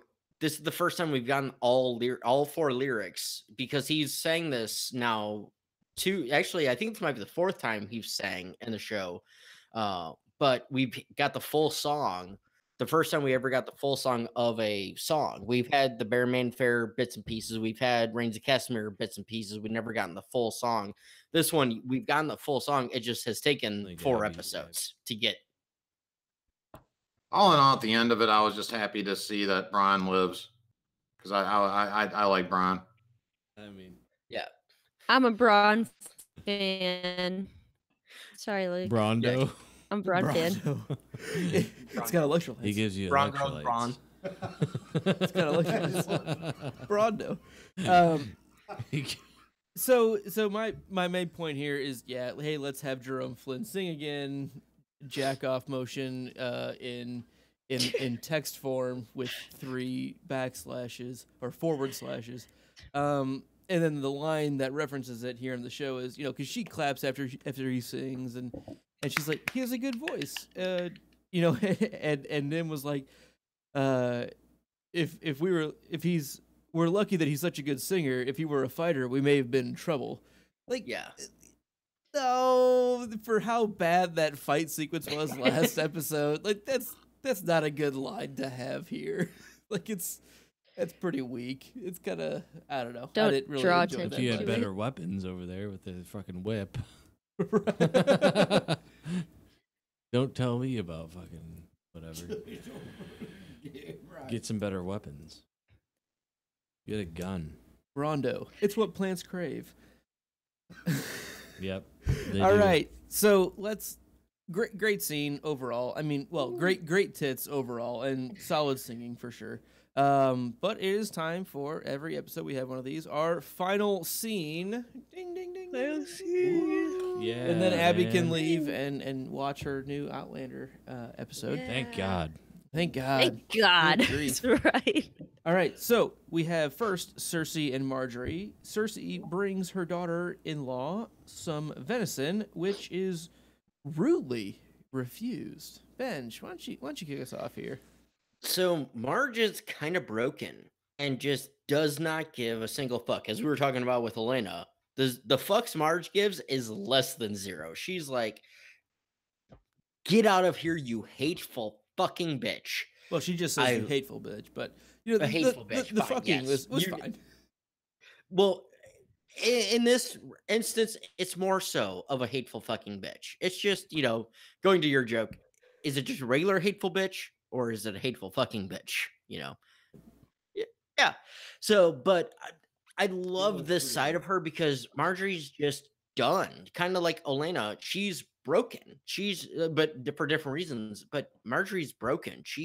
The Faith are getting what they're supposed to because her fucking courtesy and everything is out the window, and she still looks smoking hot, dirty as shit. I'm just gonna put it out there. I will say, every time you said she's broken, it reminded me of the Pantera song, I'm Broken. If you know it, it's a good song. Dawg, why don't you kick us off on, continue our thoughts on this scene here. Yeah, it's, I mean, I love Lena Headey's just, she's amazing. She's totally trolling her the whole time. And now we finally get to see the gloves finally come off. The mask comes off of Marjorie, and we see, her real feelings come out and what the real feelings are here. Now, I did have one. I remember hearing a disgusting theory about this, right? Because she tells her, hey, here's some venison. It's from last night. Is that like is that like I guess, is that bad to have leftovers so somebody of nobility? Or I heard a really disgusting theory that might have been waste, if you will, from last night. Oh, like, hey, here's a plate of shit because Yeah. I That's literally where ate I was this trying to go stuff. with We that. didn't I heard microwave that it or anything like theory, that. And it's too. literally That possibly defecation. was that. And I could see, I don't know if Cersei would go to that level. I mean, yeah, she might. But yeah, she was absolutely trolling her. Great acting from both Natalie Dormer and Lena Headey. And fantastic scene. We get to see the gloves finally come off. The two are, Marjorie breaks down, shows her true feelings, and Cersei just sits there and still trolls. And she's just so pleased with herself. I had not heard. Plays it beautifully. I had not Yeah. heard that theory about I enjoyed this venison last night and I shit it out this morning so I could deliver it to you today. That's new to me. That was not my theory. I forgot who came up with that, but I thought it was interesting. I wanted to pass it along. Yeah, I don't really think that's what was on the tray, just by how Cersei's still playing this, because she's still playing the political card, right? She's still playing that PC thing of, hey, I'm trying to do my best, and we came straight for you. We're happy for you. We're happy for you. We're friends, you and I. We're sisters. Right. Like she even throws out the goodbye, sister. Yeah. And she does that to her. So that's definitely new to me, but it's funny for sure. Yeah, that is a good one. Abby, thoughts on this scene here? Last thing Dawg said here was Cersei was so pleased. That was my biggest note. Like that walk down this hallway, she is just so happy with herself, and that's what I really took away from this. So it's just fulfillment, like instant gratification for me going forward from here. So, Glennie? Yeah, this is definitely like similar to whenever Happy Gilmore walks into a bar and then Shooter McGavin is there or whatever, and then like they start talking or whatever, and Shooter McGavin is just like totally bullshitting with Happy, and then Happy's like at one point just like, you know what, like, why don't you just shut your trap? He breaks the bottle before I put my foot in it. Like, you know what? Like, just. You eat pieces of shit for breakfast? No.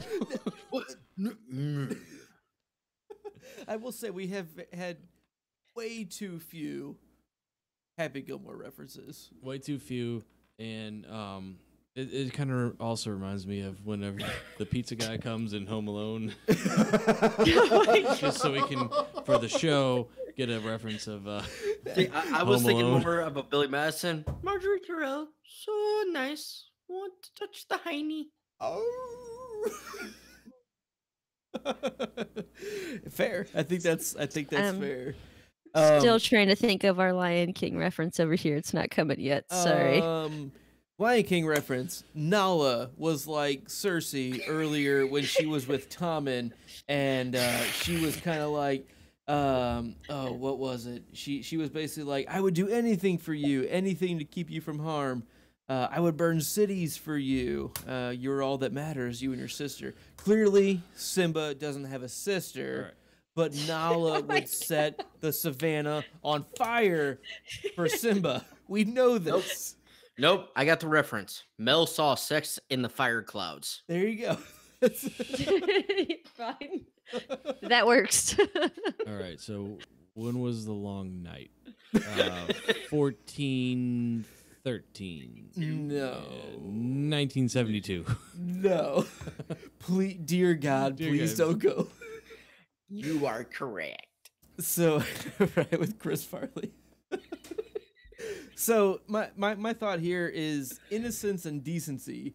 You're not very good at playing that card, Cersei, is kind of what Marjorie is talking about here. And she's great at the lies and she's great at the politicking, but acting like this fake facade. Marjorie just is like, I'm fucking done. She's kind of where Olenna is, because she's also living the punishment, and exactly. She's just like, you're bad at this. Yeah, and the big difference between Marjorie and Cersei is Cersei plays up the role of I'm caring about you, but she's playing up the true politician, the lifelong I care about you, but I really don't give a shit. Marjorie actually, and Olenna brings us back with going back to the Olenna scene with the High Sparrow. What happens when the food stops coming into King's Landing? What do the men do? Who do they blame? And Marjorie has played. She politics and she wants power, but at the same time she does the right thing and she knows that. Compared to Cersei, who just wants power and will use force to get it. And this scene very much dictates or very much, emphasizes that Marjorie is sitting there in squalor, in the shit, in literally shit.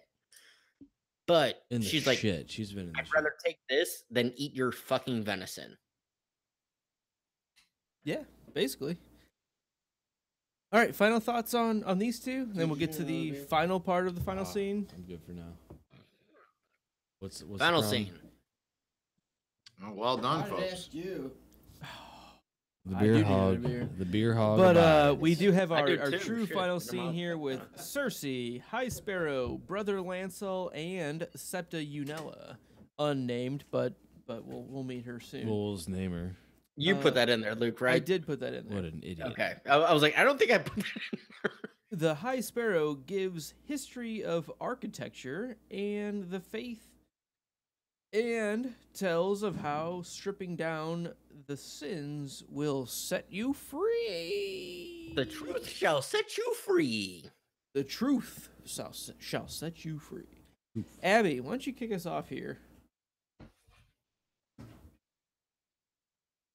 You can start by unmuting yourself. That would be advantageous to your thoughts. No, let her go. No, let her go. Please continue. Please This continue. This is Thank good. you, thank you. This is it's just been coming. It has been coming, and it's super exciting that finally somebody is going to kind of give Cersei a run for her money, like an actual Run for her money. run. Yeah, it's like a race, and they're competing, and now it's going to be awesome. A little battle here. I also really liked when she screams out, "I am the queen! I am the queen!" I am the dragon. Again, we've learned, like, when you have to scream that, you don't have the power. So If you have to say, I'm the queen, you are no true queen. you are no true queen. I think I have a shirt that says that. Well, it says king. I do have that shirt. I made it. So You made that shirt. I did. It says Team Tywin for life. You deserve that shirt. Yep. But I don't know. It's shocking, but I'm not surprised. Like I was like, oh shit, like this is new and crazy, but it's kind of like you had it coming, Cersei. Bam. Sorry. It's kind of like that. Bam. Kind of like that. Yeah, I mean, this is the bed that you've made, right? I mean, this is literally everything that she's done, everything that she's living through right now. She set this stage for, right? So not surprising. She made the bed. She made the bed. Now she has to fuck it. Dog, thoughts here? Yeah. Did you guys talk to me? Did you say dog? Yeah, Dog. Dog. Why don't Okay. you, let us know what you thought on this scene. Here. Again, this was another great scene here. The way now Jonathan Pryce, the High Sparrow, right now he starts trolling Cersei. Kind of with, if we knock all these buildings down, all these statues, this altar will still be here. Now what happens when we strip you of all your gold and other things? What will we find? That you have hidden. And Abby brought that up beautifully. How she was talking about how she was screaming, "I am the queen," and just like Marjorie was doing, when they took her away, right? We also saw that with Joffrey when he was, "I am the king," and Tywin was like, anybody has to say that is no true king, and in this situation, queen here apparently. So, and the other point. We haven't seen we've seen Cersei get maybe dressed down a little bit by Tywin, but we haven't seen her at a point to where her power has kind of just been shown. You don't have it other than the fact when Robert struck her, right? When Robert struck her that time, that was the only other time I could think of where like it was shown to her that your power only goes to this. To this level, right? And no, it's very well but said. that was a great point that Abby made. Great scene. Lena Headey's fantastic again, and Jonathan Pryce was great. And it was a great way to end the episode, I thought. With Lena Headey and it was a great way to end the episode. No, I absolutely agree, and that's a great point because yeah, I mean, we never get to see Cersei's comeuppance up to this point of apart from she gets slapped down one time by Robert, uh, but beyond that, everything she's done has always been she's the queen. That's just what it is, and nothing happens to her. There's no ramifications for her actions ever. Exactly.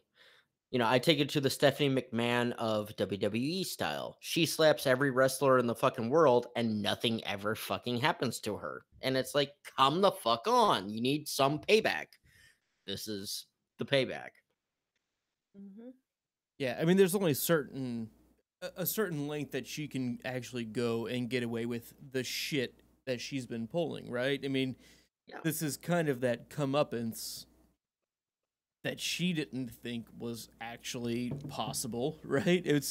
There was no way that she thought that, oh, there's actually a chance that what I've earned as becoming, queen in my own right, that this isn't going to go well. And that's pretty short-sighted. Glennie, thoughts here? Yeah, I agree.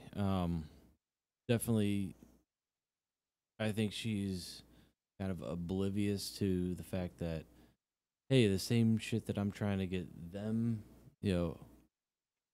on trial for or whatever, or kind of jailed for, they can throw right back on me for like similar shit or whatever. Like, you can tell that was not a thought in her like mind throughout this whole process Right. until it was like brought on by Lord Duckling or whatever the fuck his name is.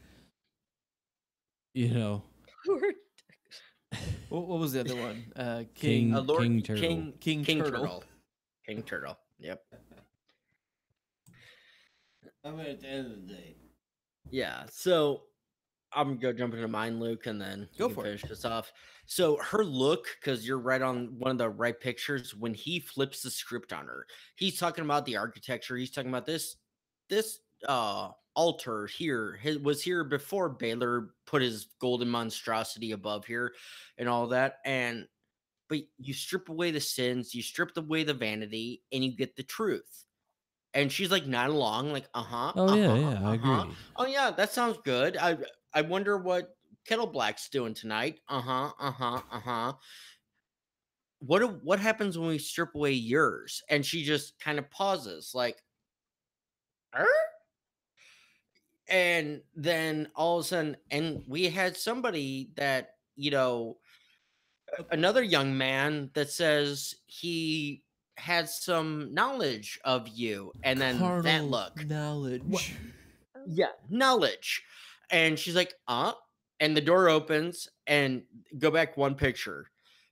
Luke, the eyes hit the door, and she sees Lancel like, oh my God, Becky, I'm fucked. That face right there looks know? like a dog who you're like, did you do that? Did you jump on the counter? Did you get that bacon from the counter?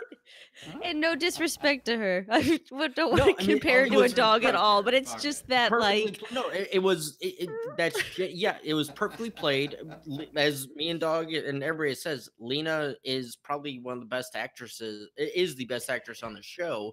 One of the best actors in general. She kills every scene she's in. The only villain I don't hate. Yeah. I mean, I can see that. And hey, you gotta agree, BB. Phantom D Saint in the chat room, she absolutely adores Cersei, which it's one of those, and I'm calling you out, Phantom, on that one. But yeah, this scene, it's so beautifully done because it's that cat and mouse kind of, I have the information, like the High Sparrow is playing, I have the information, but I'm not going to tell you, And then, oh wait, here you go, fuck you, and you're screwed.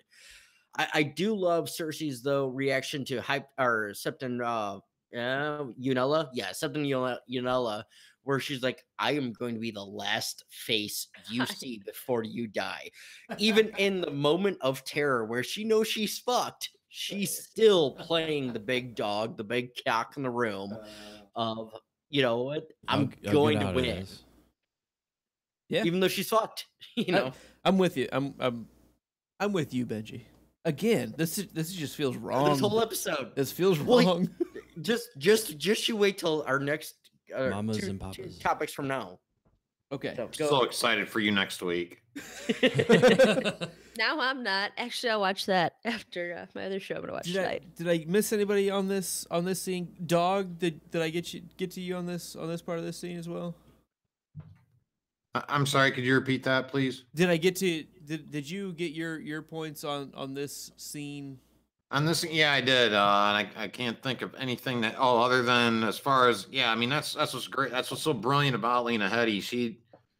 She can make those faces. We've seen that in other scenes too, where she can play the smug. She can play the like looking at the dog because it did something bad. She can just do things with her face that she doesn't even need words. And I mean she's a brilliant actress. And Where's her? that's all I wanted to add to it. Where's her But, heart on her sleeve?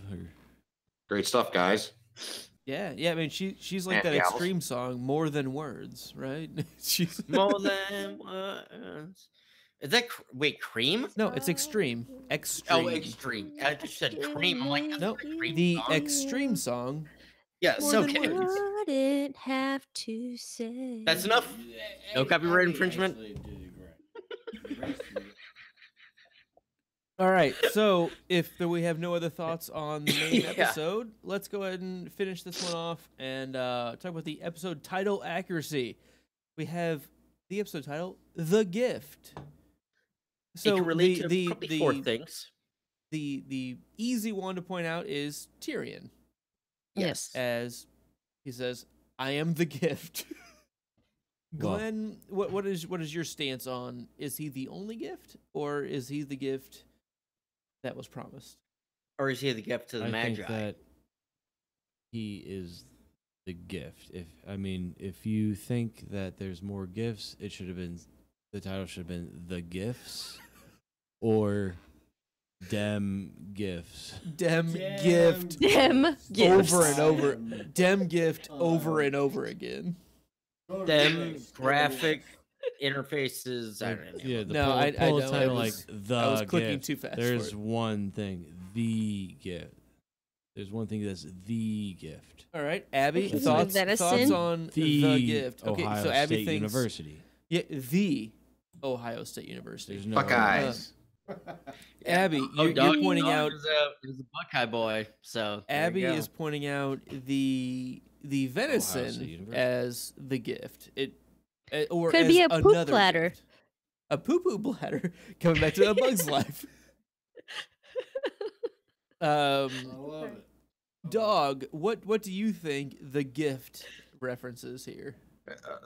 Again, usually they focus us on that particular episode. This is I do forget sometimes this is a TV show, right? So, but yeah, Tyrion blatantly comes out and says that he's the gift, but there's many gifts in this episode, right? We had Lancel. So you give You one see pick. that was- You pick one pick. I only get one pick Yep. because even Ramsey gets a gift too from Theon. So Yep. yeah, I have to go with the obvious one. I'm going with Tyrion. I got to go with my number one answer on the board. All right, Survey Ben? says. Oh, sorry, Doug. Continue. That's what. Yeah, that's just what he says, right? I'll do my Richard Dawson. Survey Just don't be kissing all the says- ladies. Yeah. There's only one girl here to kiss, and it's my sister, so I'm not going to allow it. Okay. But Come on, look, I got some good answers, and I don't have anything else to. Benj, Good. So- what do you think is the main gift? Lily giving herself to Sam is the main gift. She taking her. No, actually, I shouldn't say giving herself to Sam. Lily taking. Gilly taking I was gonna say, Sam. are you saying Lily? I was Lily? saying Lily. Lily. I was saying Lily. Lily I meant Potter. Gilly. I Come on. didn't know we were talking about the main Lillian. gift. Yeah, no. Gilly taking Sam's gift. I'll put it that way. Yep.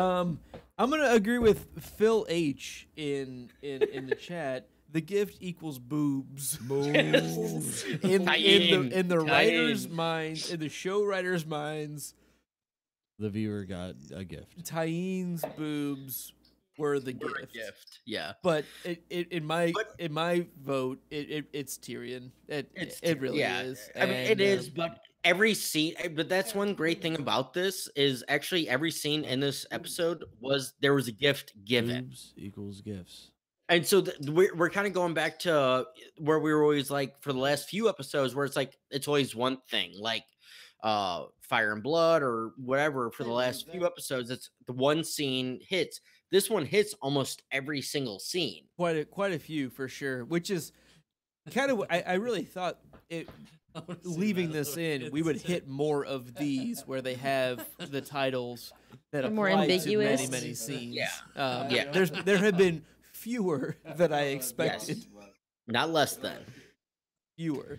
Exactly. All right, so let's do the All right. description accuracy, which the description says Jon prepares for conflict. Sansa tries to talk to Theon. Brienne waits for a sign. Stannis remains stubborn. Jaime attempts to reconnect with family. So Sure. Jon doesn't prepare for conflict. He's just heading out north. That's He doesn't- preparation. I mean, preparations A Yeah, if through you're G were total failures. If you're heading somewhere, that means that you're. Yeah, fine. You're Fair. dealing with I'm just I'm trying to As be long as you're much- heading somewhere, you're good. Sansa tries to talk to Theon. Sure. yeah, she tries. Yeah, She tried. she only gets Brienne Reek in waits. response. Okay. Brienne definitely waits for the sign. Nothing Stannis doing is stubborn. there. Stannis Yep. is definitely still Stannis is stubborn. hard as iron. We can put it that way. Stubs. Yep, and Especially Jamie attempts to around Mel. reconnect with family. I think that's fair. Yeah. All right. All right. That's good Those joke, things Benj. happened. Thank you, Abby. You're welcome. It was glossed over. So It's all right. All right, so let's get to our least favorite things. Glennie, do you have a least favorite thing? I am the gift Why? because Okay, Abby, what was your least favorite thing? I'm going to go with just still Dorn. I'm trying to like it, guys. I'm just ready to go. Just tired of Dorn already. Dornman. Yeah, I guess. I'm trying to like be in it. I'm trying to, get vested in it. I'm just not. So fair. Benj? So here's the weird thing. This was like the hardest episode to find something I disliked. It wasn't a great episode, but it was just it was an episode. There wasn't anything bad. The only thing I could come up with was Stannis's wandering hands. Like the play up of Stannis's, lust for Mel. Beyond that, I'm like, there wasn't anything that they did overly wrong that was like, no, it just it was an episode, but there was nothing bad about it. So me calling out Stannis's, wandering hands, that's a thing from 2 years ago. Right. even. Yeah. Right. Yeah. That's fair. That's fair. Dog, least favorite thing. I was sitting there muddling this over because I think I mentioned a few of these I didn't like, but there are some scenes in here that that I'm just like, yeah, this is why I watch this show. This is why I love Game of Thrones, and I'm going with the Marcella and Jamie scene, the "You're Not My Dad" scene. That's just so cliche, I guess, for lack of a better term, right off the top of my head right now. But yeah, it's one of those scenes that I will fast forward through or play tic-tac-toe with myself or something. So How do you do? Do you usually win those or? Cat. oh yeah, it's lots of times. My least favorite thing this episode is I'm a little bit over Braun. I'm just kind of like he's had his run. Like, we love him. He's cool. It's just too much. It's hey, this clearly feels like a show writers continuing to add this character in over and over again in places that it's just kind of like, fine. Like I don't know. Maybe it's just me. I'm a bit over it. I think he's a great character. It's run its course though. Is where I feel I'm at with it on this current rewatch. And on a high note, my favorite thing, unless I missed anyone's, I think I got everyone's least favorite thing. My favorite thing was the "I am the gift" scene. I know Glenn hated this scene. He's like, "Fuck, this is the dumbest thing I've ever seen in my life." But for what I've been kind of preaching over the past, basically all season, Danny needs some help, and help has arrived. I mean, you could literally not have a better advisor or any person involved with Danny than Tyrion. We'll see if she buys into it, but like even having the opportunity to have Tyrion involved at all, I'm just like, fuck yes. Let her be a dragon queen again with somebody who knows how to play the behind the scenes game. And I'm just excited to see where that goes. Dawg, favorite thing this episode? My favorite, the romance, right? It's got to be the romance. Definitely Jorah. When he came out of the fighting, or when he came out of the cage and into the fighting pit, because the tension brewing right, but before that, because I was feeling like, oh man, are they gonna have, are they gonna actually see Danny, right? Or is this gonna be, Danny's gonna get up and walk out and leave, and we're gonna have to wait till next week or something, right? And but yeah, when Jorah came out there and just started whooping some butt, I felt like it was kind of like when Ultimate Warrior would come out and whoop Honky Tonk Man, like way back in the day or something. I love the Ultimate Warrior. But that was definitely my favorite scene. Goddamn right. So yeah, and that was a scene that made me go, yeah, that's why I watch this show. Sorry, I love the Ultimate. He was the coolest. We will come for your souls and take you to the promised land. Benj, what was your favorite thing this episode? Get out, you hateful bitch. So Marjorie just finally saying fuck it, because we've seen her for 4.5 seasons now. She came in at the beginning of season 2 with Renly's camp, and she's always been the politician. We maybe have had 3 scenes in 4 years of her true self, of the true politician and the true, just not, and not even not giving a fuck. She cares about people. She just wants to be in power. But this one, like I said, she's broken, and she's just, I don't give a mother fuck about what you say. I see through your game. I've seen from the beginning. Exactly. I'm giving you the fucking finger, and it's not that one. It ain't the pinky. It ain't the ring. It's that finger. It's the Matumbo. No. Matumbo. The Kembe Matumbo. Yeah, the Kembe Matumbo. Not up in here. And she get out, you hateful bitch. And it was just a great scene, and I loved it. It's a lot harder to do. She still looked hot as fuck, dirty as hell. Glenny, favorite thing this episode? Yeah, so basically what I've noticed, going, in season 5, like there's just not enough scenes that feature like Braun. I think Braun is very underutilized. We just need more of Braun.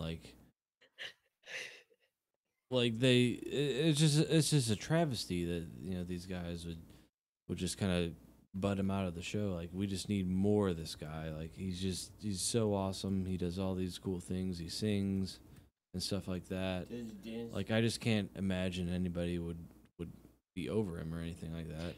Like, it's ridiculous. Does he dance? I completely agree. See, I told you. It would be ridiculous for somebody to not just be, okay, this is the greatest character that's ever been developed. Let's keep showing him. And I agree. And I agree with you agreeing with me. I agree with Olsen Johnson. Thanks, Howard Johnson. Abby, favorite thing this episode? Really liking this episode. I feel like we are set up for tides to be changing, if this makes sense. We have Cersei out of power completely He's a singer. at this point. And we have Dany with the potential, I will say, a really great advisor. I just feel like we have some big characters who are totally flipping scripts. So I feel like what do we call it? We like character building, or it's a building season, a rebuilding year. Is kind of how I feel about this episode. We kind of have some like building blocks going on to some changes, maybe, or setup moving forward.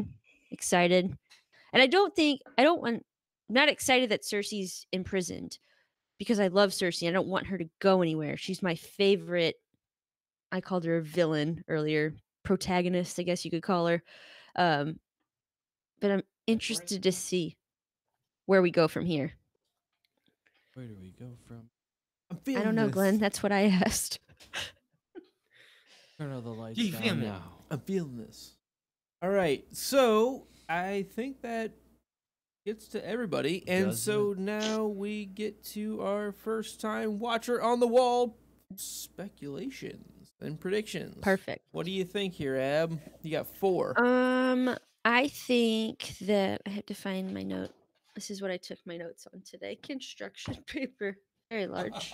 I love it. I love it. That's heavy. dude.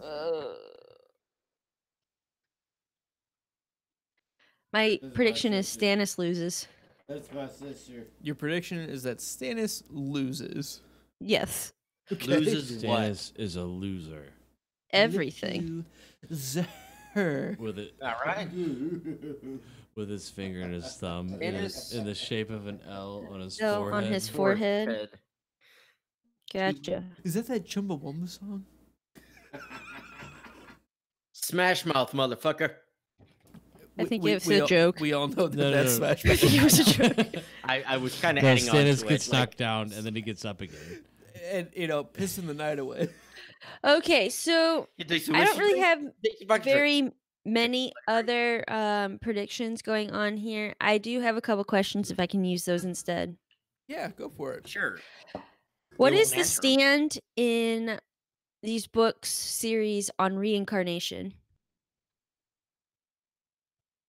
Well, we see a lot of reanimation, as related to reincarnation. I think there's very few references to that I know of. Okay.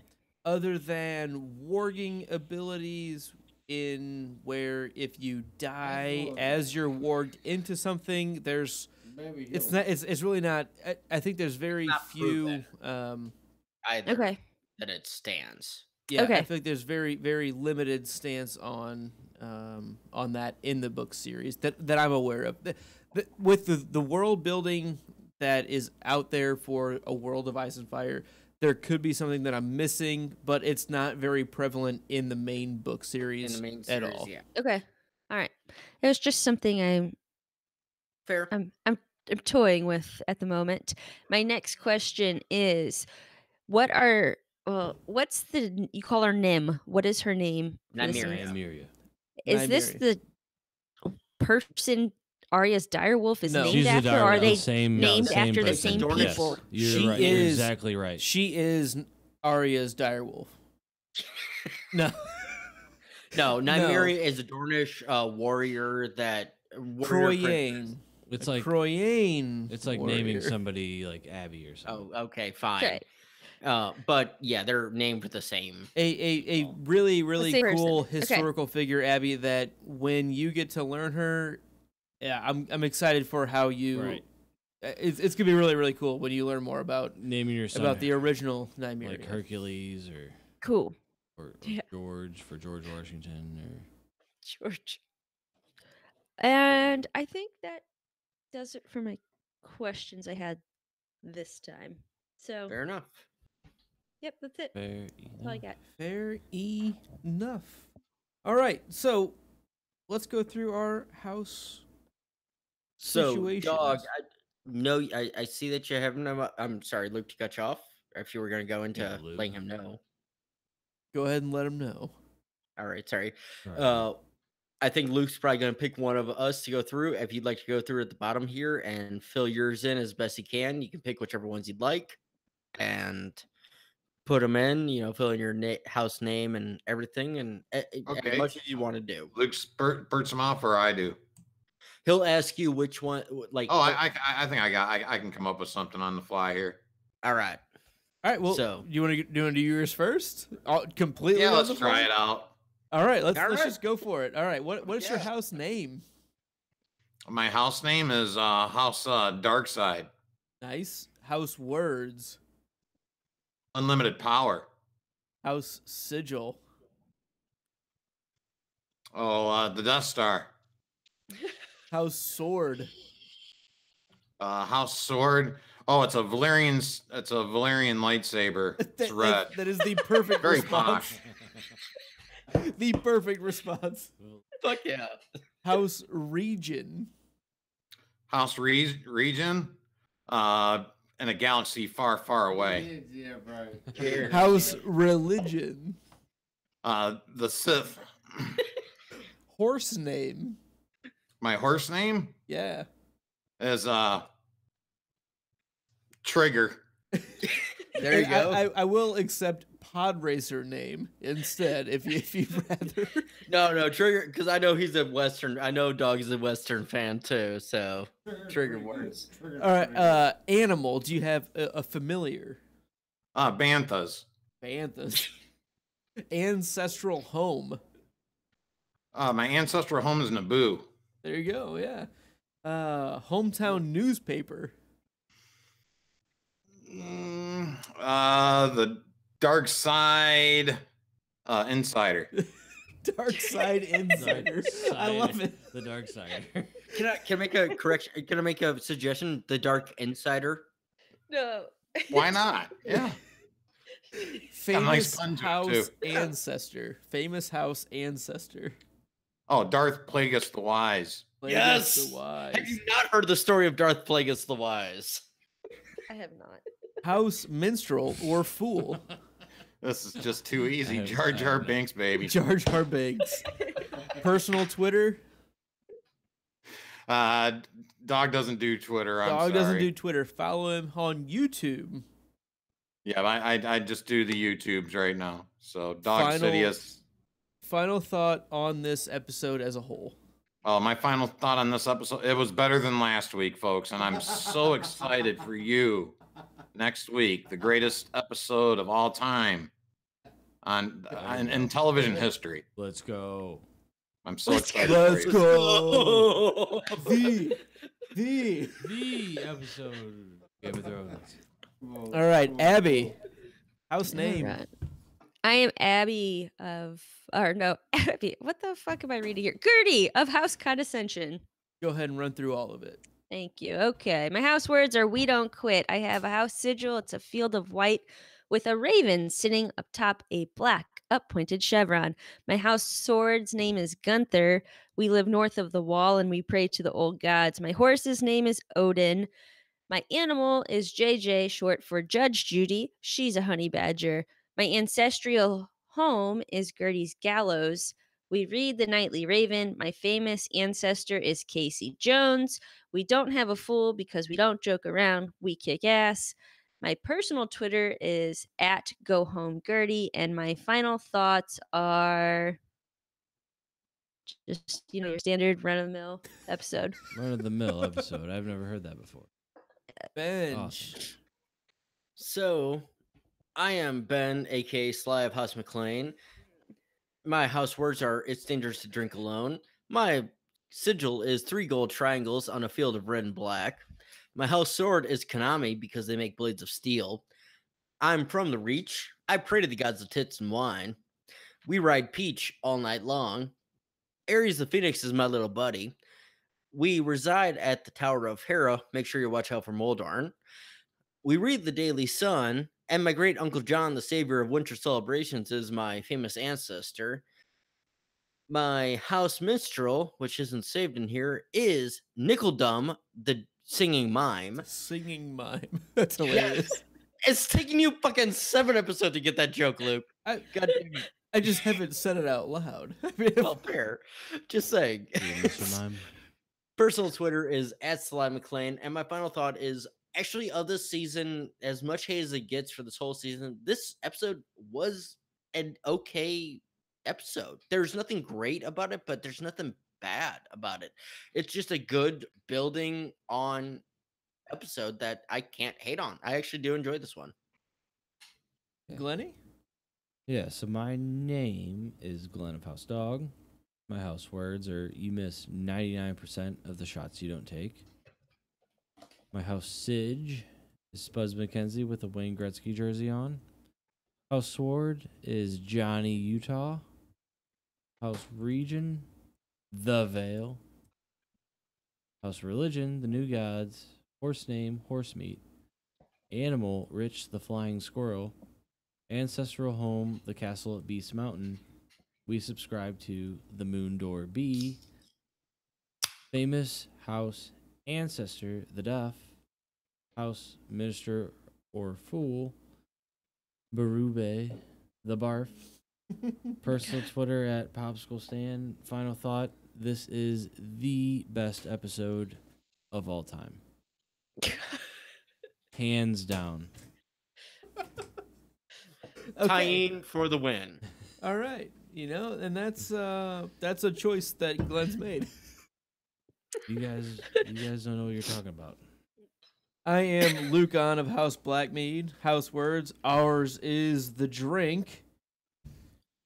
Our sigil is an obsidian black chalice on a gold and blue checky background. We carry around Sweet Sting, which is a Valyrian steel axe. We were originally from the Riverlands, but we are now from the Stormlands. we're petty. It's fine. Says the guy who The switched company's me gonna give you lots of money, Juicy. and everything's gonna be all right. We support the old gods because sure. We have a horse name. My horse's name is Cherry. I carry around a bird named Paris the Parrot. We hail from Cherry Potter. Is our Cherry horse Potter. Yep, that's now canon, Luke. That's going in. that is canon. Cherry Potter is my horse name. We hail from Black Cask Keep. We read the drowned word. My famous house ancestor is Ashmere Rivers. Are we gonna learn about him? You'll learn more about him later. In about a year, in about 4 years. Literally, at any point, it's just when I actually publish those episodes of something you don't know about. House Minstrel or Fool, it's Dingle. Are we gonna learn about him? You know him. You'll learn about him later. My personal Twitter is @LucaFerocious. You can learn about me anytime. And final thought, compared to last week, this was a much, much better episode. We have a lot of good parts moving to good places and a lot of good character interactions. This felt like a Game of Thrones episode, and I liked it overall. You liked it, you loved it, you want some more of it. No, I will be completely happy to get to next episode. We're happy for you. You try so hard. You I can't. can't rise above it. Thank you. That's Don't the second know what time it we've is. gotten to that song Yeah. today, right? Become All right. a patron to get access to all of our epilogue episodes and our seasonal merchandise clubs. We have a t-shirt club and also just general merchandise clubs. So check those out The merch. at patreon.com/stayimaginary is where you can learn more. You have to be imaginary though. You have to can't be an a imaginary real person with real money. For all of the Sorry, I ways, found that really funny. for all of the ways you can help keep our beer bank full, please check out the podcastthat.com/support us or support us. Support us. And a huge thank you to our special guest today, Dawg Sidious. I was not ready for the enlightening things that you brought to us today, and thank you very much for joining us for however many hours it's been tonight. Hey, the pleasure was all mine. Thanks again for having me, folks. I had an absolute blast on this. I don't get a chance to talk about Game of Thrones, focusing on Star Wars a little bit too much, but this was an absolute blast for me. I appreciated it, and yeah, you guys were great. Thank you so much. So definitely check out Dawg Sidious on YouTube for all of his Star Wars and everything else he's doing. It's really, really good shit. I highly recommend it. Yeah. And barring any scheduling mishaps, join us next week when we are joined by another special guest, Living My Rhapsody. Should be a real treat for everybody. Follow us on Twitter at KnowAndDrink. Send us a digital raven to knowandDrink@gmail.com. Subscribe, like, rate, and leave comments on iTunes and YouTube. And until next time. As always, I still don't know, so I'll just drink. As always, don't turn your back on the wolf pack. As always, winter is coming in. So am I. Dog, you got anything for an as always? Use your aggressive feelings. Let the hatred flow through you. And as always, stay imaginary. Thanks for stopping How by. do you know this? That's what I do. Thanks. I drink. I know things. See you pop in. See, that was loud. All right. I think for the length of that episode, we're gonna go ahead and call it here. Dawg, you've been awesome. I will definitely try to catch more of your live streams and videos here shortly. But thanks again for being here, and Get around, dog. it's been a lot of fun. You met the beer hog. I mean, that's The beer. an Wow. experience. That's in its own. VIP right there. I'm not gonna say my comment here on stream. So, but no, Dog, definitely when Red Dead goes online, me and you we're teaming up, and Sounds good, my friend. So dude, I was trying to get maybe a few. I think we talked about it possibly last night. When everybody gets through the game and stuff, maybe we can get a little collab going, and we can talk about some Red Dead, what we thought about the game, and our feelings, things of that nature. If you guys would be down for that, so I'm down. And yeah, Glenn's the one on on the other side of there playing that too. So I'm not gonna speak for him, but Yeah, I don't mind. I've been playing it. It's been fun. So yeah, I just finished the main story today, so I'm not going to spoil anything. I think it's absolutely fantastic. I mean, it's got a couple things that are quirky, but hey, other than that, there's just so many things in this game, and I'm just like, this is just amazing. So let's quickly say goodbye to our chat friends. yes, seriously, thank you all for joining us. We're still on you're good. on YouTube. This is the plus bonus stuff that they get for joining us live, and the podcast listener doesn't get this kind of thing, and so that's why we encourage you joining us in the live chat. But we seriously thank you all for joining us. We've had a lot of interaction in the chat today. I mean, it was one of our more active episodes, and a lot of really great people joining us. So be like those people and join us live stream. And you, AK, Ion, Phil, everybody else, LMR, and I can't. Go back it was a long list today. Long list of people, but thank you all. We love you, and we really do appreciate it. Yeah. All right, cheers. We Thank you all for always joining us. Braveheart was on today. I'm glad you had that reference. I loved you. thanks so much, folks. All right, and goodbye, stream.